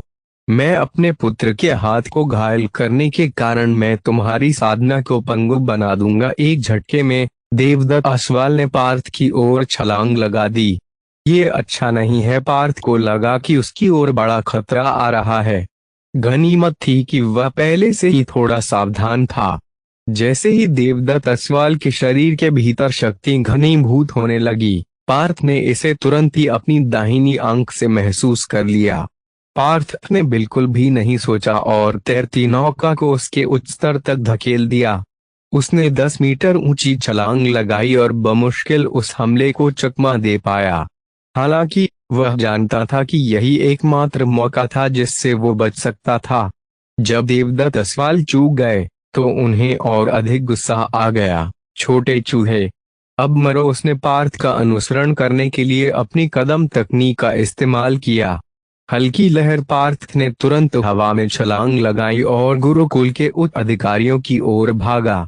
वह जानता था कि गुरुकुल के भीतर देवदत्त असवाल की केवल मध्यम उच्च स्थिति थी। गुरुकुल का उच्च स्तर पार्थ की साधना को अपने सामने अपंग नहीं होने देगा। पार्थ अपनी सबसे तेज गति से अपने लक्ष्य की ओर भागा। आह, ये बचा! देवदत्त असवाल पार्थ के इरादे को समझ गया। देवदत्त असवाल, रुक जाओ! गड़गड़ाहट के रूप में एक गहरी आवाज सुनाई दी। इस आवाज के साथ एक शक्तिशाली आभा उसके सिर के ऊपर बन गई। यह एक सफेद दाढ़ी वाला बूढ़ा था। वह देवदत्त असवाल के सामने खड़ा था। अच्छा नहीं है। यह एक मुख्य निर्णायक है। देवदत्त असवाल जानता था कि वो विशुद्ध चक्र या उससे भी ऊपर का व्यक्ति था, लेकिन पार्थ ठीक उसकी आंखों के सामने था और वह उसे इस तरह जाने नहीं देना चाहता था। देवदत्त असवाल ने बुजुर्ग का सामना करते हुए अपने दांतों को भींच लिया। नीचे जाओ, अभी एक अदृश्य हाथ ने उसे नीचे की ओर पटक दिया। देवदत्त असवाल ने महसूस किया कि उसकी सारी शक्ति गायब हो गई, साथ ही उसके मुंह से खून निकल आया। हवा से हमला कितना मजबूत हमला था, यह स्पष्ट था कि मुख्य निर्णायक ने आध्यात्मिक शक्ति के उच्च स्तर, परिवर्तन शक्ति में महारत हासिल कर ली थी। श्रीमान, आप मुझे मारने की कोशिश क्यों कर रहे थे? पार्थ ने निर्णायक के पीछे से ही देवदत्त से पूछा। तुमने मेरे बेटे की बाह तोड़ दी, उसके बाद भी तुम मुझसे जबान लड़ाने की हिम्मत कर रहे हो। अगर निर्णायक बीच में नहीं होते तो देवदत्त ने पार्थ के टुकड़े कर दिए होते, लेकिन इसमें मेरी क्या गलती है? आप ही तो चाहते थे कि मुकाबला जल्दी खत्म हो। अब आपके बेटे का शरीर लड़कियों की तरह कोमल है, इसमें मेरी क्या गलती? पार्थ ने विनम्रता से कहा, लेकिन उसकी आंखों में तिरस्कार साफ नजर आ रहा था। ये सच ही था, पार्थ तो आराम से मुकाबला कर रहा था। ये तो देवदत्त ही था जिसे अपने बेटे को विजेता बनाने की जल्दी थी। पार्थ की बात सुनकर दर्शक अपना पेट पकड़कर हंसने लगे। ये सब देवदत्त के लिए बहुत अपमानजनक था। उसने निर्णायक की ओर देखा। श्रेष्ठ, यह पार्थ दुष्ट और चालाक है। उसने मेरे बेटे की बाह तोड़ दी। आप उसे दंडित क्यों नहीं कर रहे हैं? देवदत्त घुटने के बल जमीन पर गिर पड़ा और गिड़गिड़ाते हुए बोला, हम दुष्ट। जब पार्थ ने हमला किया तो उसने पहले ही अपनी पूरी ताकत का उपयोग करने से खुद को रोक लिया था, वरना परिणाम इतना आसान नहीं होता। उसका हाथ अब तक अपंग हो गया होता, या परिणाम स्वरूप उसकी मृत्यु भी हो सकती थी, निर्णायक ने कहा। देवदत्त असवाल तुरंत समझ गया कि निर्णायक पार्थ को बचाना चाहते हैं, इसलिए वो कुछ नहीं बोला। आप जाकर अपने बेटे की मदद क्यों नहीं करते? सफेद दाढ़ी वाले निर्णायक ने हाथ हिलाया और मंच से चले गए। पार्थ ने अपनी मुट्ठी खोली जो ठंडे पसीने से भरी थी और कृतज्ञतापूर्वक बुजुर्ग की ओर देखा। बुजुर्ग ने जब उसकी ओर देखा तो उसकी आंखों में देखकर प्रशंसा के साथ मुस्कुराए। इस गड़बड़ी का असर बाकी के मुकाबलों पर नहीं पड़ा। उसने कार्तिक असवाल को हरा दिया। रेशमा का चेहरा कठोर था। उसे ऐसा लग रहा था जैसे वह स्वर्ग से गिरकर सीधे रसातल में चली गई हो। उनकी नजरों ने उस जानी पहचानी कमजोर शख्सियत को देखा जिसके पास अब बाहरी शिष्यों की बादशाहत थी। रेशमा ने जिस लड़के के लिए पार्थ को छोड़ा था, पार्थ ने उसी को बुरी तरह हरा दिया। अब पार्थ निसंदेह बाहरी शिष्यों में सर्वश्रेष्ठ था। 70 जीते, 71 जीते। पार्थ की जीत का सिलसिला जारी रहा। उसके अधिकांश विरोधियों ने तुरंत आत्मसमर्पण कर दिया। यहाँ तक कि जब उसने दीपक का सामना किया तो पार्थ को प्रतिद्वंद्वी के धातु शरीर को तोड़ने के लिए केवल अपनी आध्यात्मिक शक्ति का उपयोग करना पड़ा। पार्थ की ताकत अब अर्धवीर योद्धा के चरम पर थी। ऐसा तब होता है जब किसी के पास आध्यात्मिक शक्ति होती है और साथ ही अर्धवीर योद्धा के स्तर पर पहुंच जाता है। कुछ हद तक यह स्वाधिष्ठान चक्र के जागृत होने जैसा ही था। हालांकि एक अप्रत्याशित मोड़ था। राधा के पास अभी भी एक बेहतरीन चाल बाकी थी। राधा के 18वें मैच में उसकी मुलाकात दीपक से हुई। तितली हथेली राधा चिल्लाई और उसके जेंट जैसे हाथों में अपार शक्ति आ गई। दरार। दीपक की धातु शरीर की रक्षा शक्ति एक बार फिर टूट गई। अरे बाप रे, इसके पास भी आध्यात्मिक शक्ति है। किसी ने नहीं सोचा था कि पार्थ के अलावा कोई और होगा जिसने आध्यात्मिक शक्ति को समझा होगा। दिलचस्प, मुख्य निर्णायक के चेहरे पर एक फीकी मुस्कान थी। राधा द्वारा आध्यात्मिक शक्ति का उपयोग करने पर पार्थ की अभिव्यक्ति नहीं बदली। उसने अपनी दाहिनी आंख से राधा के खून के अंदर छिपी आध्यात्मिक शक्ति को पहले ही देख लिया था। उस दिन जब आचार्य भूषण अपना व्याख्यान दे रहे थे, कई बाहरी शिष्यों ने थोड़ी आध्यात्मिक शक्ति की समझ विकसित की थी, जिनमें से पार्थ ने सबसे अधिक विकसित किया था। ऐसा इसलिए था क्योंकि उसे अपनी दाहिनी आंख की मदद मिली थी और उसने पहले ही दिव्य श्वास तकनीक को तीसरे स्तर के शिखर तक प्रशिक्षित कर लिया था। इसलिए पार्थ आध्यात्मिक शक्ति बनाने वाला पहला बाहरी शिष्य था। इसकी तुलना में राधा ने उससे आधे महीने बाद जागृत की थी। ऐसा लगता है कि पहला स्थान अभी तय नहीं हुआ है। भीड़ पार्थ और राधा के बीच टकराव का अनुमान लगा रही थी। अंत में जब पार्थ और राधा ने क्रमशः अपना 90वां मैच जीता तो वे आपस में मिले। हालांकि राधा के पास भी आध्यात्मिक शक्ति थी, लेकिन पार्थ उससे नहीं डरता था। मुझे पता है कि तुम्हारे और मेरे बीच अभी भी कुछ अंतर है, लेकिन मैं हार नहीं मानूंगी। राधा की मुस्कान फूल के खिलने जैसी थी। ड्रैगन मुस्टिका पार्थ ने अपने हमले के साथ शुरुआत की। कार्तिक असवाल को इतनी बुरी तरह से हराने का कारण केवल आध्यात्मिक शक्ति के कारण नहीं था। ऐसा इसलिए था क्योंकि ड्रैगन मुस्टिका पहले से ही अपने चरम पर पहुंच गई थी और जब इसका इस्तेमाल किया जाता था तो इसका प्रभाव अधिक था। दोनों ने मुकाबले की शुरुआत की। उम्मीद के मुताबिक राधा पार्थ जितनी मजबूत नहीं थी। आखिरकार पार्थ के पास आध्यात्मिक शक्ति का एक मजबूत आधार था और उसकी गति भी काफी तेज थी। हालांकि राधा के पास भी उच्च श्रेणी वाली गति कौशल थी, लेकिन यह पार्थ की तैरती नौका से तेज नहीं थी। पार्थ के हमले और भी तेज हो गए। राधा ने चेहरा थकान के कारण लाल होना शुरू हो गया क्योंकि उसने महसूस किया कि उसकी ताकत कम हो रही है। बढ़िया मौका। पार्थ की दाहिनी आंख आसानी से एक दोष पर केंद्रित हो गई और उसकी मुट्ठी राधा के कंधे पर जा लगी। राधा का शरीर हिल गया, लेकिन वे फिर बीच हवा में पलट गई और जमीन पर आ गिरी। मुझ पर नरमी बरतने के लिए धन्यवाद। राधा मुस्कुराई और वहां से चली गई। यह स्पष्ट था कि पार्थ ने अपने मुकों पर लगाम लगाई थी, वरना ये लड़ाई भी कार्तिक असवाल की तरह ही समाप्त होती। कोई बात नहीं, पार्थ मुस्कुराया। उसे वास्तव में राधा का रवैया पसंद आया। हालांकि राधा खुद भी जीतना चाहती थी, लेकिन फिर भी उसे पार्थ से हारने का ज्यादा दुख नहीं था। वो पहला स्थान प्राप्त करने के लिए सबसे योग्य है। राधा को हराने के बाद कोई और विरोधी नहीं था जो उसका मुकाबला कर सके। उसके सभी विरोधियों ने हार मान ली। मैं हार मानता हूँ, मैं आत्मसमर्पण करता हूँ।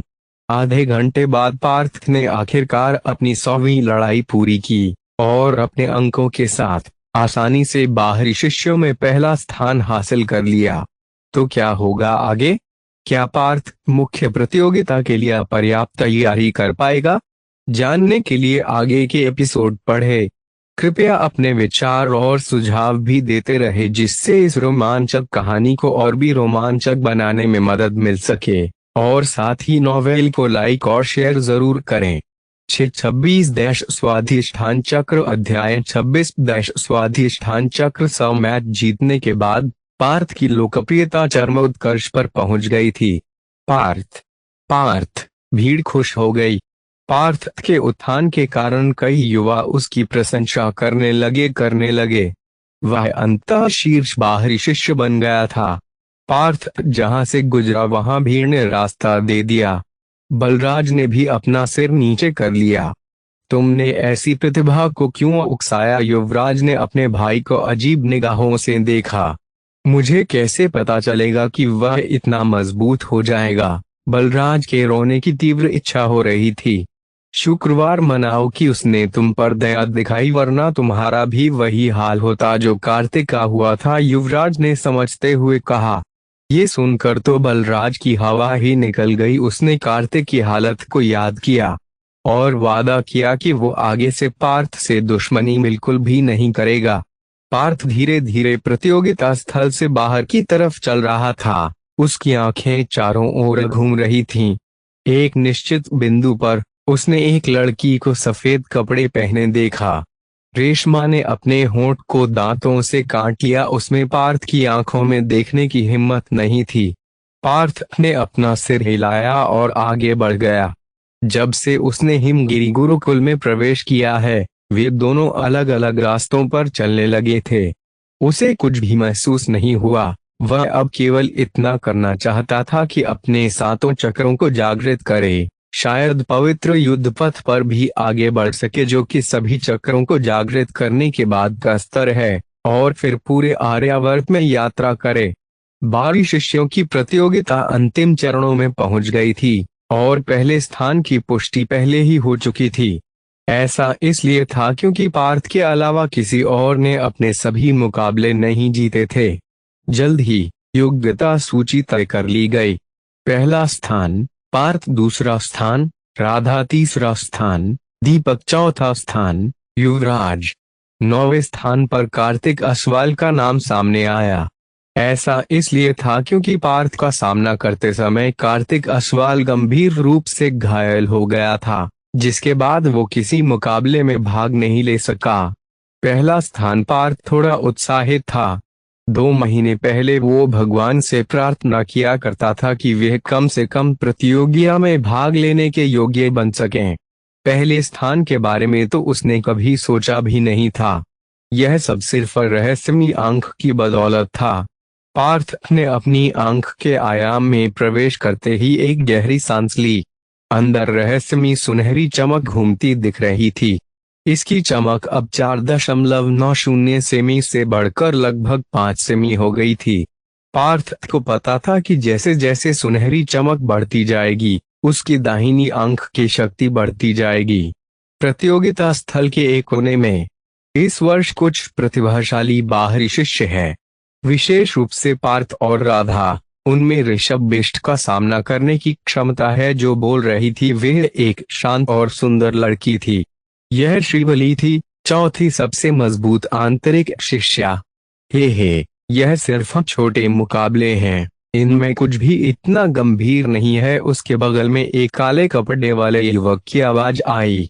श्रीवली के बगल में कंधे से कंधा मिलाकर काले कपड़े पहले युवक खड़ा था। वे दोनों बिल्कुल एक जोड़े की तरह लग रहे थे और युवक थोड़े आलस से प्रतियोगिता स्थल के बाहरी शिष्यों की ओर देख रहा था।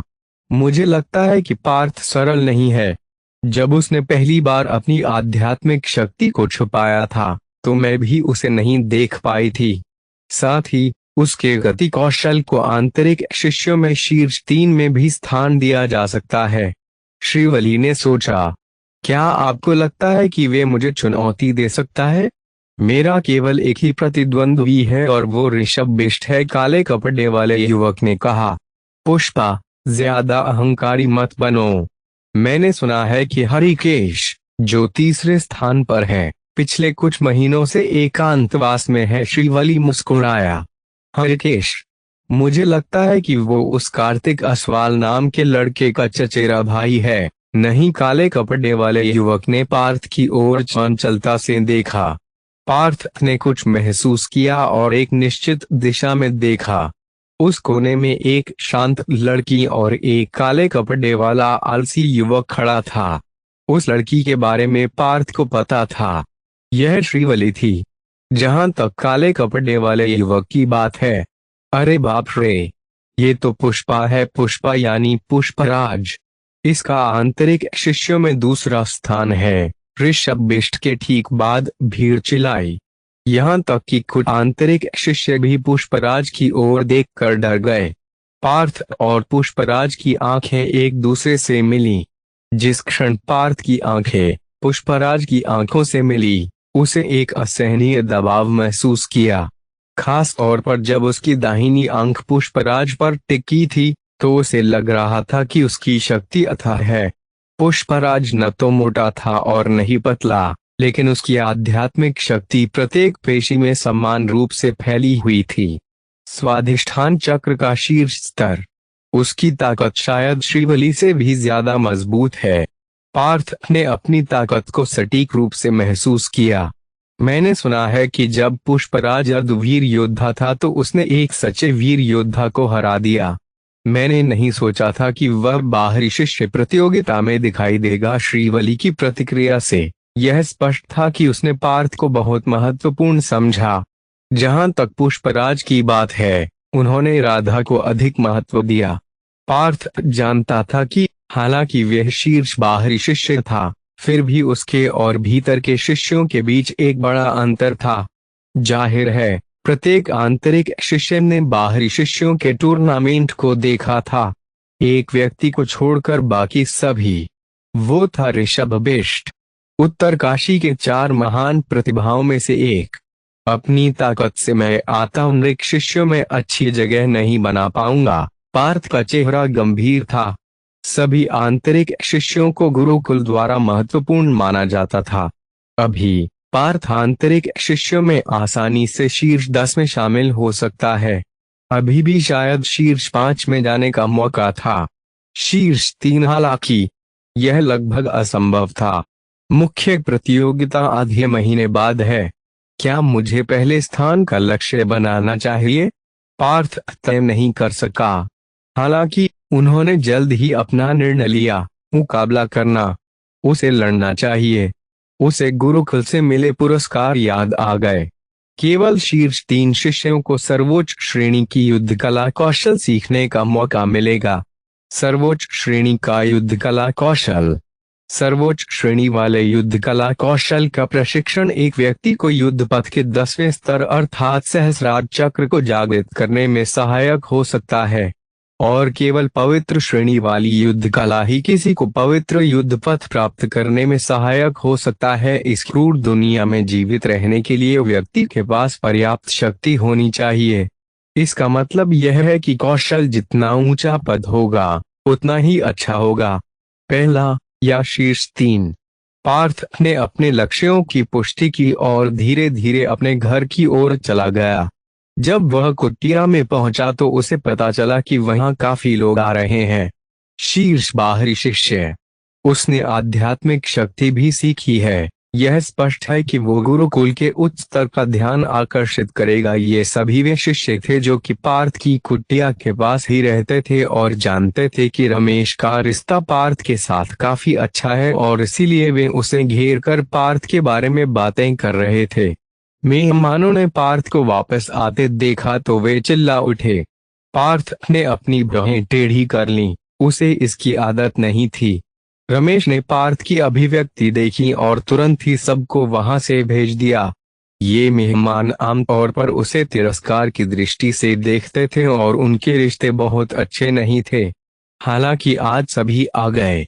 आध्यात्मिक शक्ति, अर्धवीर योद्धा। पार्थ, तुमने और कितने राज दबा रखे हैं? रमेश ने पार्थ के मजे लेते हुए कहा। वो बस किस्मत से ऐसा हो गया, पार्थ ने बात को हवा में उड़ाते हुए कहा। अब वो सबको ये तो नहीं बता सकता कि मेरी आंख में जादुई शक्ति आ गई है। भला कौन ही इसका विश्वास करेगा? और बता भाभी जी के साथ मुकाबला कैसा रहा? रमेश ने उसे और छेड़ते हुए पूछा। भाभी जी? पार्थ असमंजस में पड़ गया। उसे लगा रमेश कहीं रेशमा के बारे में तो बात नहीं कर रहा है। चल ज्यादा बनने की कोशिश मत कर, मुझे अच्छे से पता है क्या पता है। पार्थ फिर से दुविधा में पड़ गया कि क्या रेशमा ने उससे कुछ कहा, लेकिन वो तो अब कार्तिक के साथ है, फिर रमेश ऐसा क्यों कह रहा है? उसने सवाल भरी निगाह से रमेश को देखा। चल मैं ही बता देता हूँ कि मैं देखा कि राधा ने पूरी प्रतियोगिता के दौरान सिर्फ तेरा मुकाबला ही देख रही थी। बाकी के समय वो आंखें बंद करके अपनी साधना करती रही। रमेश ने बात समझाते हुए कहा। तू राधा के बारे में बात कर रहा था? पार्थ ने चौंकते हुए पूछा। तो तुझे क्या लगा, क्या कोई और भी है? हाँ हाँ बोल, कोई नहीं। वैसे तू राधा के बारे में बोल रहा था तो ये सामान्य है। हर कोई अपने सबसे ताकतवर प्रतिद्वंद्वी के बारे में अधिक जानना चाहते हैं। मैंने भी ऐसा किया था, पार्थ ने शांति से कहा।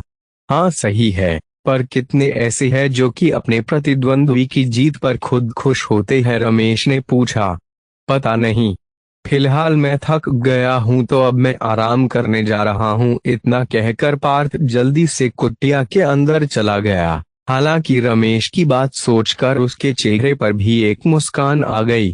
उस रात को पार्थ को नींद नहीं आई। इसके बजाय उसने अपनी आंखें बंद कर लीं और प्रतियोगिता की प्रक्रिया के बारे में सोचने लगा। उसके मन में यादें उभर आईं।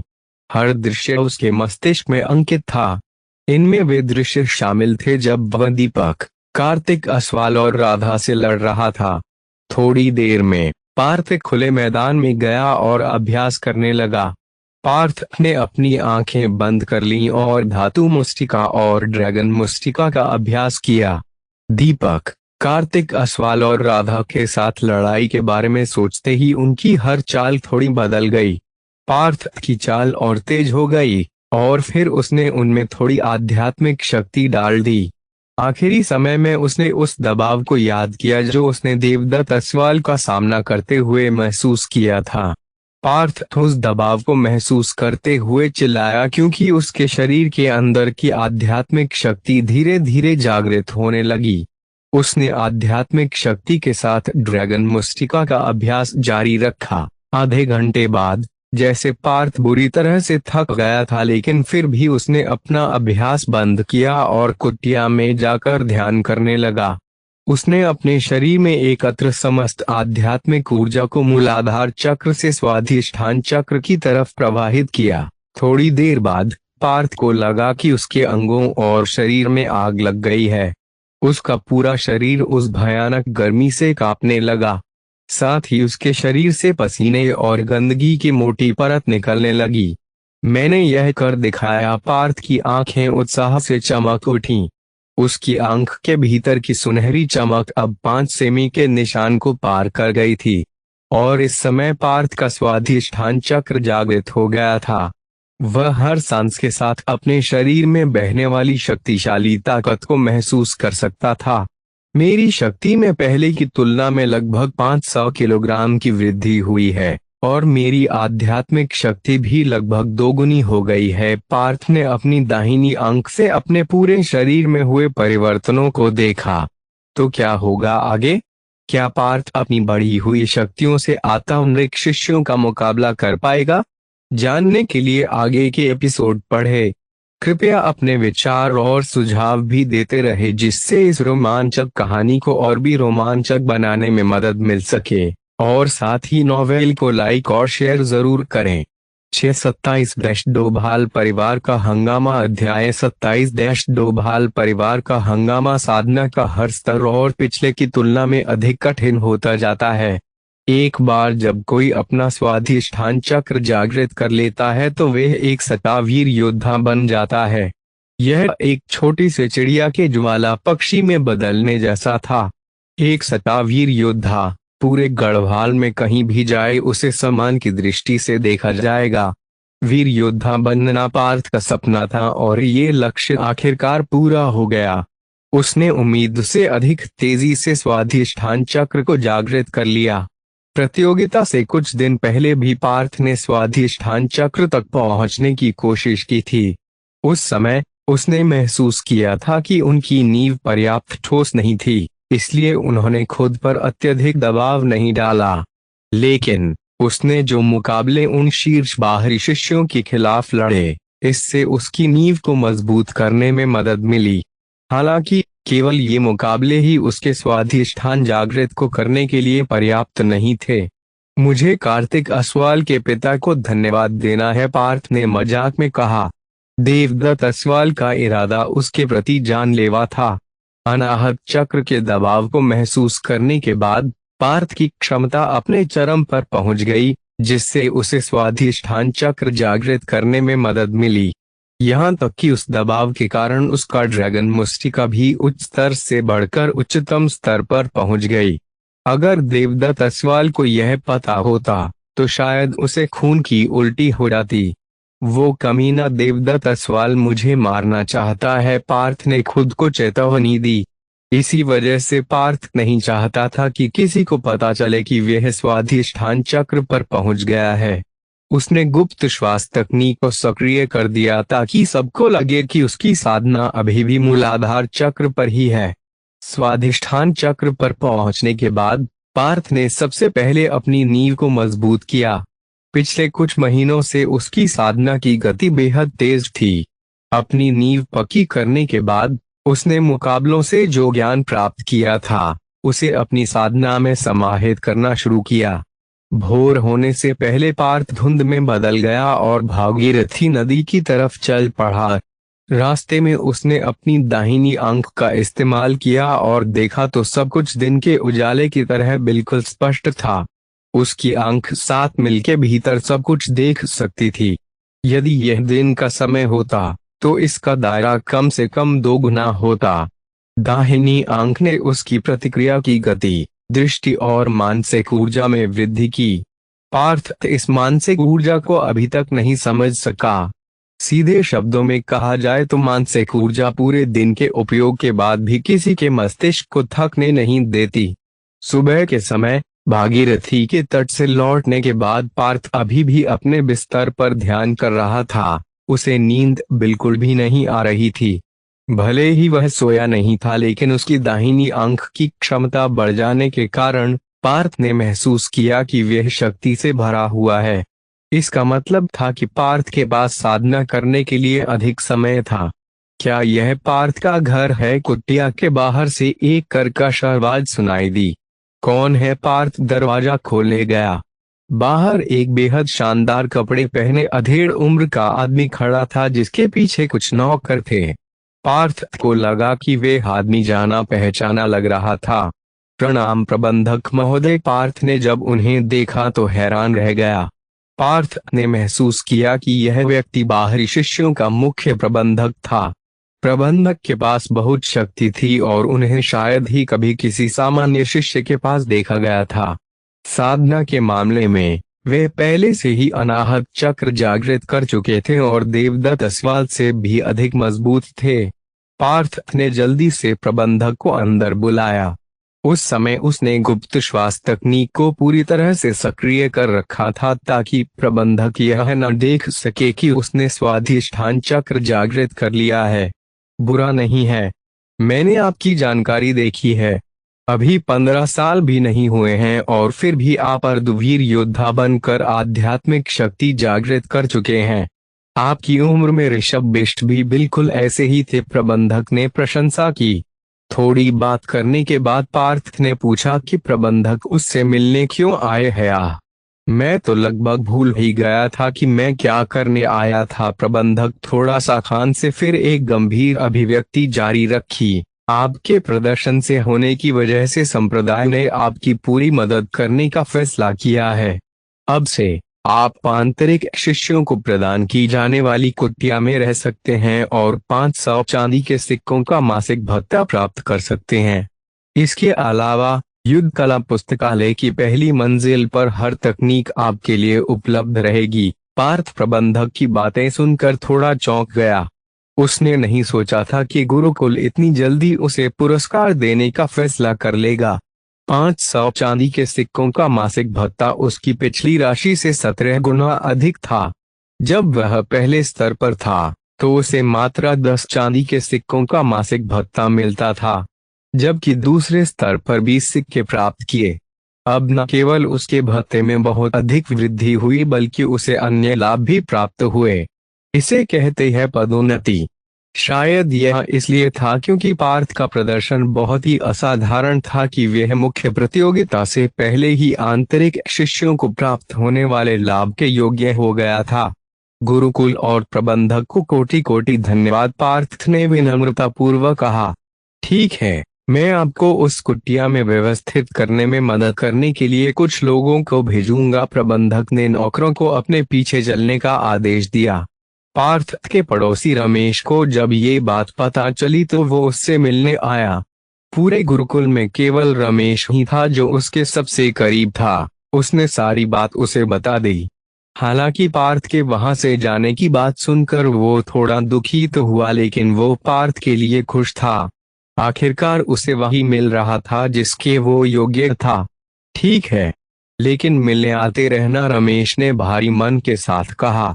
ये भी कोई कहने की बात है, पार्थ ने मुस्कुराते हुए कहा। तुम्हारे शीर्ष बाहरी शिष्य बनाने के बाद अब मैं देखता हूँ कि कौन मुझसे पंगे लेता है, रमेश ने कुटिलता से कहा। ऐसा क्या करने वाला है तू? पार्थ ने पूछा। अगर कोई मुझसे भिड़ने आया तो मैं उसे तेरा नाम बता दूंगा, रमेश ने हंसते हुए कहा। ठीक है, मुझे कोई दिक्कत नहीं है, पार्थ भी सहमत हो गया। दोनों ने थोड़ी देर बात की और फिर दोनों ने मिलकर पार्थ का सारा सामान व्यवस्थित कर दिया।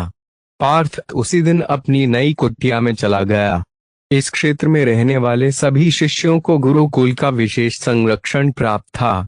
यह बगीचा बहुत बड़ा है, इसमें मैं आसानी से प्रशिक्षण ले सकता हूँ। इस जगह में एक पढ़ने का कमरा, स्नानागार, भंडारण कक्ष और यहाँ तक कि घोड़े का एक बाड़ा भी है। पार्थ अंदर जाते ही उत्साहित महसूस कर रहा था। अंदर जाने के बाद पार्थ ने एक बार फिर से अपनी नींव मजबूत करना शुरू कर दिया। आमतौर पर वह कुटिया के अंदर प्रशिक्षण लेता था, लेकिन जब वह अपनी गुप्त चाल में प्रशिक्षण लेता था तो वे एक छिपी हुई जगह पर चला जाता था। 2 दिन बाद उसकी नींव मजबूत हो गई थी। मुख्य प्रतियोगिता शुरू होने में अभी 10 दिन और है। मुझे कम से कम ड्रैगन मुस्टिका को चरम स्तर तक प्रशिक्षित करने की आवश्यकता है ताकि मेरे पास शीर्ष 3 पदों के लिए लड़ने का मौका हो। उस रात उसका ड्रैगन मुस्टिका अपने चरम स्तर पर पहुंच गई। अब जब वो ड्रैगन मुस्टिका से प्रहार करता था तो हर मुक्के से गड़गड़ाहट की आवाज आती थी। बूम! पार्थ ने आसानी से अपने मुक्के से सामने के पेड़ तोड़ दिया। इस मुक्के में नुकीली सींग वाले बाघ के समान शक्ति थी। पार्थ अपने उत्साह को छिपा नहीं सका।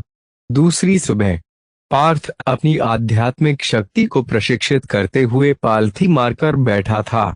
अब उसके पास साधना करने के लिए अधिक समय था, इसलिए उसकी दिव्य श्वास तकनीक लगातार बेहतर होती गई। पार्थ, पार्थ! बाहर से एक चीख सुनाई दी। पार्थ ने देखा कि कुछ परिचित बाहरी शिष्य उसके दरवाजे के बाहर खड़े थे। उनमें से एक बलराज था। क्या हुआ? पार्थ को थोड़ा आश्चर्य हुआ। डोभाल परिवार के कुछ शिष्य हमें चुनौती देने आए हैं। मेरे भाई और चिन्मय सभी बुरी तरह हार गए, बलराज ने कहा। डोभाल परिवार के शिष्य चुनौती देने? इससे मुझे क्या लेना देना? पार्थ ने सोचा। उनमें से कुछ आपको भी चुनौती देना चाहते हैं, शीर्ष बाहरी शिष्य बलराज ने कहा। अच्छा, वे कहाँ हैं? चूंकि अन्य लोग उसे चुनौती देना चाहते थे, पार्थ उनसे छिपने वाला नहीं था। खासकर जब से वे अभी अभी साधना से उठा था, वह अभी साधना से थोड़ा विश्राम चाहता था। जल्दी ही पार्थ ने अन्य बाहरी शिष्यों का पीछा किया और हिमगिरी गुरुकुल के मुख्य द्वार पर पहुंचा। उसे सामने से आवाजें सुनाई देने लगीं। हे, हिमगिरी गुरुकुल के नए शिष्य बहुत कमजोर हैं भाई अजय, आप तेजी से अपनी साधना बढ़ा रहे हैं। 3 अर्धवीर योद्धा भी आपकी एक चाल को रोक नहीं सकते हैं। मैंने सुना है कि आपके हिमगिरी गुरुकुल में पार्थ नामक एक नई प्रतिभा है, उसे बाहर आने और लड़ने के लिए कहें। लगभग 20 डोभाल शिष्य सामने के द्वार पर खड़े थे। सामने 2 लोग थे। एक का चेहरा झुलसा हुआ था जबकि दूसरे ने घास की टोपी पहन रखी थी। इन दोनों लोगों की साधना स्वाधिष्ठान चक्र पर पहुंच गई थी। खासकर घास की टोपी वाले युवक की, उनकी साधना स्वाधिष्ठान चक्र के शिखर पर पहुंच गई थी। ये वही है। पार्थ ने जख्मी चेहरे वाले युवक को पहचान लिया। यह अजय डोभाल था। ऐसा लगता है कि बाघ से लड़ने के बाद उसने स्वाधिष्ठान चक्र जागृत कर लिया था। इस समय डोभाल शिष्यों का पल्लड़ा भारी था। उपस्थित सभी डोभाल शिष्य खुशी से झूम रहे थे, जबकि हिमगिरी गुरुकुल के 5 या 6 शिष्य जमीन पर पड़े थे। दीपक और युवराज को काफी चोटें आई थीं। पार्थ, तुम यहाँ हो? दीपक ने कहा, फिर अपनी चोटों से दर्द के कारण कराह उठा। आखिरकार पार्थ अब शीर्ष बाहरी शिष्य थे। तो क्या होगा आगे? क्या होगा जब पार्थ करेगा मजबूत डोभाल शिष्यों से मुकाबला? क्या वो गुरुकुल के शिष्यों की हार का बदला ले पाएगा? जानने के लिए आगे के एपिसोड पढ़ें। कृपया अपने विचार और सुझाव भी देते रहे जिससे इस रोमांचक कहानी को और भी रोमांचक बनाने में मदद मिल सके। और साथ ही नॉवेल को लाइक और शेयर जरूर करें। 629 अजय डोभाल की तलवार का सामना। अजय डोभाल की तलवार का सामना। शीर्ष बाहरी शिष्य पार्थ, वो यहाँ है। वे है बाहरी शिष्यों का नया राजा है। पार्थ आ गया। अब वो डोभाल शिष्यों से हमारी हार का बदला जरूर लेगा। बिल्कुल, वो इस अजय डोभाल का सामना आसानी से कर लेगा। पार्थ की उपस्थिति से हिमगिरी गुरुकुल के शिष्य जहां थोड़ा शांत हुए तो डोभाल शिष्यों को थोड़ी परेशानी हुई। हे, मैंने सोचा था कि यह कोई मजबूत व्यक्ति होगा, ना कि कमजोर अर्धवीर योद्धा। मुझे लगता है कि इसके बजाय ऋषभ बिष्ट को बाहर आकर हमारा सामना करना चाहिए, घास की टोपी वाले युवक ने तिरस्कार पूर्वक कहा। उसकी साधना उनमें सबसे अधिक थी, इसलिए उसने अभी तक युद्ध नहीं किया था। पार्थ को देखते ही अजय डोभाल की आंखें चमक उठी। पार्थ, वह अजय डोभाल है और बहुत ताकतवर है। उसने हम तीनों को एक चाल में हरा दिया, युवराज ने चेतावनी दी। तीन लोग एक चाल में, युवराज की बात से पार्थ थोड़ा हैरान था और साथ ही बाकी सभी अर्धवीर योद्धा भी। पार्थ, देखो हम फिर से मिल रहे हैं। क्या आपको अभी भी हमारी लड़ाई का वादा याद है? अजय डोभाल ने धीरे धीरे आगे बढ़ते हुए कहा। उसने अपनी उच्च साधना के कारण पार्थ को कमजोर समझने की गलती नहीं की। अजय डोभाल यह नहीं भूला था कि पिछली बार जंगल में जब पार्थ केवल तीसरे स्तर के शिखर पर था, तब उसने अमित डोभाल को, जो मूलाधार चक्र के शिखर पर था, सिर्फ 3 चालों में हरा दिया था। आधे महीने पहले अजय डोभाल स्वाधिष्ठान चक्र पर पहुंच गया। फिर उसने सुना कि हिमगिरी गुरुकुल में एक नई प्रतिभा है, जिसने केवल 14 वर्ष की आयु में ही आध्यात्मिक शक्ति का निर्माण कर लिया है और साथ ही शीर्ष बाहरी शिष्य बन गया है। इस प्रतिभा का नाम पार्थ है। आज ही हिमगिरी गुरुकुल को चुनौती देना कोई संयोग नहीं था। अजय डोभाल का निशाना पार्थ था, जबकि घास की टोपी वाले युवक का लक्ष्य ऋषभ बिष्ट था। बेशक मुझे याद है, पार्थ आगे चला गया। भीड़ ने जगह दी। पार्थ और अजय डोभाल कुछ मीटर की दूरी पर खड़े थे और उन्होंने एक दूसरे को देखा। डोभाल परिवार का वो घास की टोपी वाला युवक थोड़ा हैरान था। उसने देखा कि अजय डोभाल, जो अब स्वाधिष्ठान चक्र जागृत कर चुका है, फिर भी वे इस कम साधना वाले लड़के से होने वाली लड़ाई को बहुत गंभीरता से ले रहा है। मेरी साधना और आयु दोनों ही तुमसे अधिक हैं। मैं तुम्हारे विरुद्ध अपनी तलवार का उपयोग नहीं करूंगा, अजय डोभाल ने अपनी तलवार म्यान में रखते हुए कहा। अजय डोभाल, मैं आपको अपनी सारी शक्ति का उपयोग करने की सलाह दूंगा, वरना लोग बाद में यह कहकर बहाना बना देते हैं कि तुम्हारी किस्मत अच्छी थी, पार्थ ने आत्मविश्वास से कहा और एक चिढ़ाने वाली नजर दूर खड़े अमित डोभाल पर डाली। अमित डोभाल ये सुनकर शर्म के मारे अपना सिर झुका लिया। जब पार्थ ने उसे जंगल में हराया था, तब उसने बहाना बनाया था कि पार्थ उस समय भाग्यशाली था क्योंकि अमित पहले से घायल और थका था। लेकिन बाद में जब उसने अपने 2 अन्य साथियों के साथ पार्थ पर हमला किया था, तब पार्थ ने उसे और उसके साथियों की जमकर पिटाई की थी। उसके शब्दों ने वहां मौजूद सभी शिष्यों को स्तब्ध कर दिया। हम इतना आत्मविश्वास लाते कहां से हो? कुछ समय पहले ये भी बड़ी बड़ी बातें कर रहे थे, लेकिन देखो अब ये जमीन पर पड़े कराह रहे हैं। बस कुछ देर और ठहरो, इसका भी वही हाल होगा। डोभाल परिवार के शिष्य हंस पड़े, जबकि हिमगिरी गुरुकुल के शिष्यों के चेहरे पर निराशा छा गई। जैसी आपकी इच्छा, लेकिन अजय डोभाल की अभिव्यक्ति गंभीर हो गई और उसने धीरे से अपनी लंबी तलवार निकाल ली। ठीक है, अब शुरू करते हैं, पार्थ चिल्लाया और उसने अपनी आध्यात्मिक शक्ति को अपने पूरे शरीर में प्रवाहित कर दिया।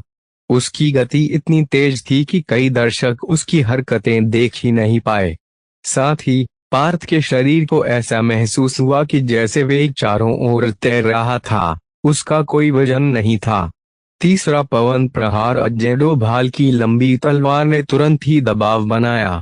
आधी सांस के समय में अजय डोभाल ने 3 बार तलवारें चला दी थीं। उसकी रफ्तार से चारों ओर बिखरे पत्तों के टुकड़े धूल में मिल गए थे। ड्रैगन मुष्टिका पार्थ ने आसानी से चकमा दे दिया और दिव्य श्वास तकनीक की मदद से उसकी फुर्ती चरम पर थी। उसने पहली 2 तलवारों को आसानी से चकमा दे दिया।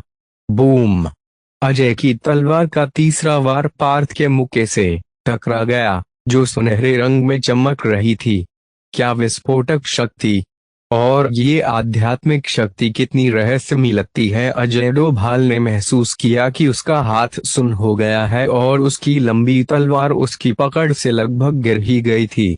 उसने महसूस किया कि एक बहुत तेज और शक्तिशाली आध्यात्मिक शक्ति उसके शरीर में प्रवेश कर रही है। इस भयानक दबाव ने अजय डोभाल कुछ कदम पीछे धकेल दिया। वह बड़ी मुश्किल से प्रतिद्वंद्वी के हमले को रोक पाने में कामयाब हुआ। उसे तुरंत एहसास हुआ कि ऐसा क्यों है। सबसे पहले, पार्थ की ड्रैगन मुस्टिका में एक खतरनाक विस्फोटक शक्ति थी। यह पहले से ही चरम स्तर तक पहुंच गई थी।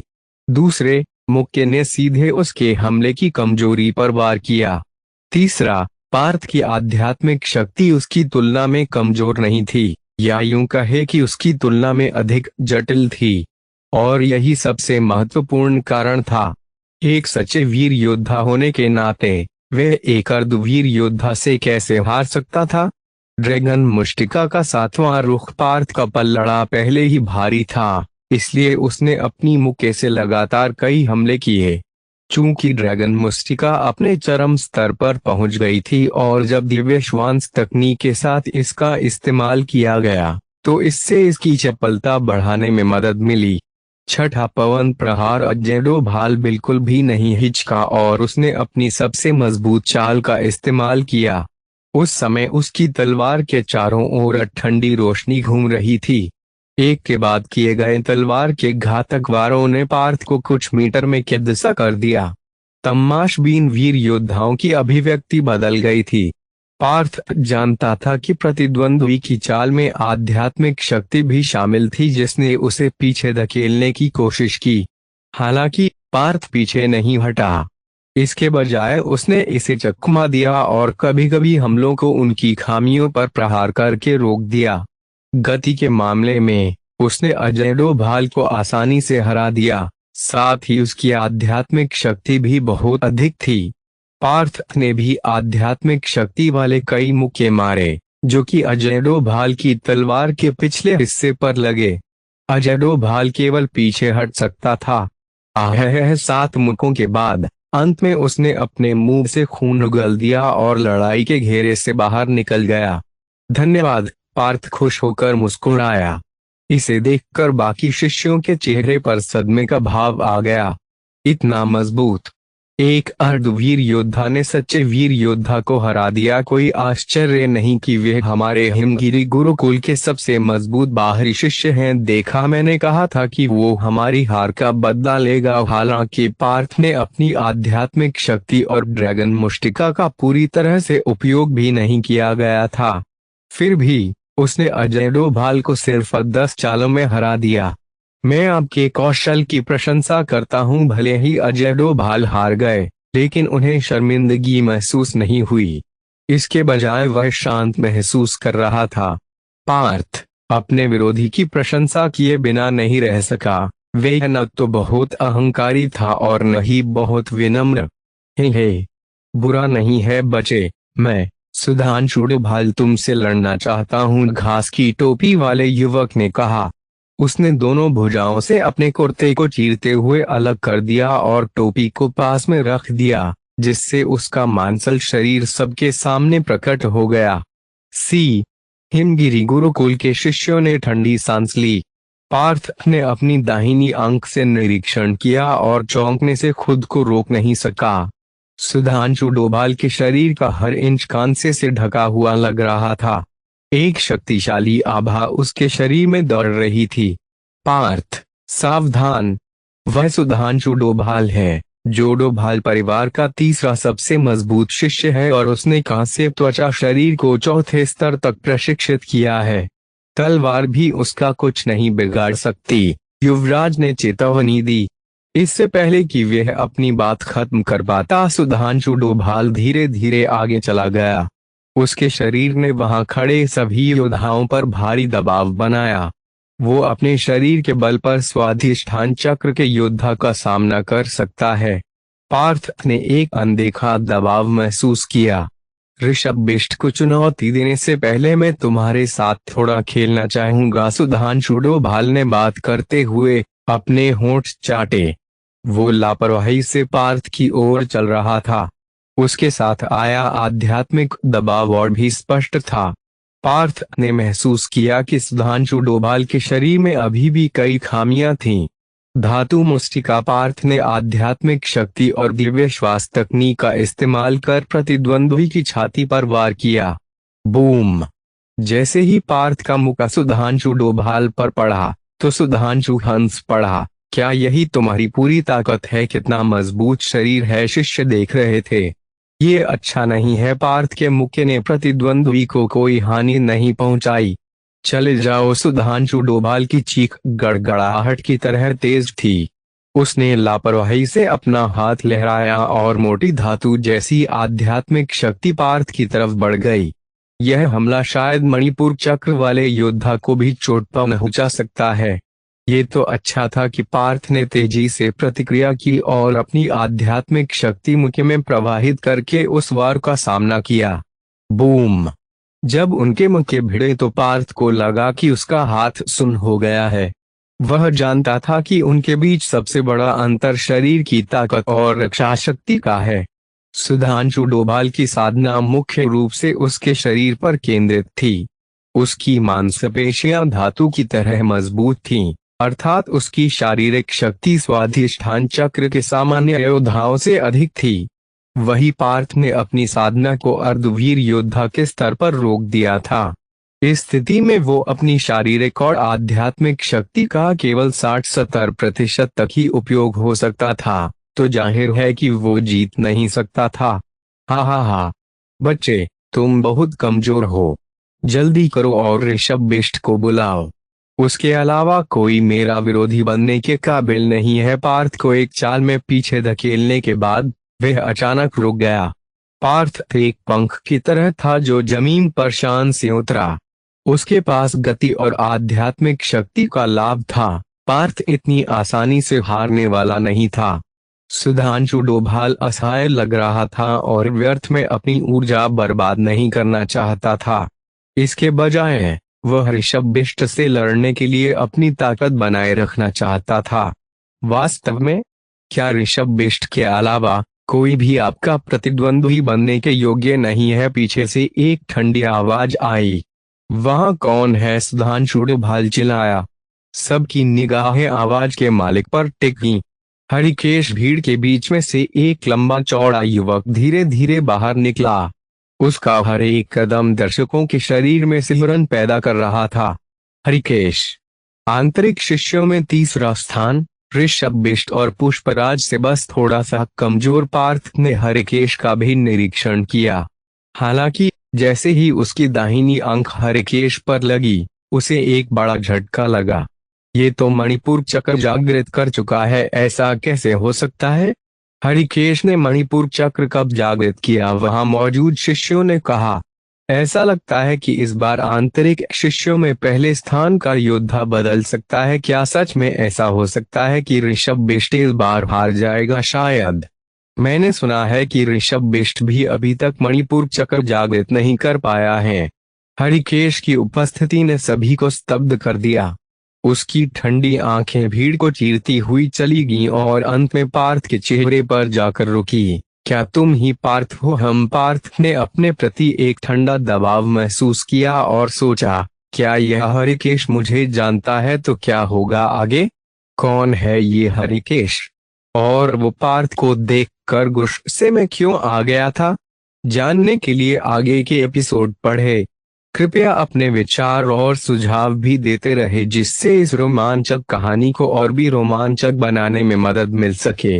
और साथ ही नॉवेल को लाइक और शेयर जरूर करें। Hot outline grey comment WhatsApp grey 105 likes 2 comment 0 share. Radha का सुझाव यह सही है। पार्थ ने उत्तर दिया।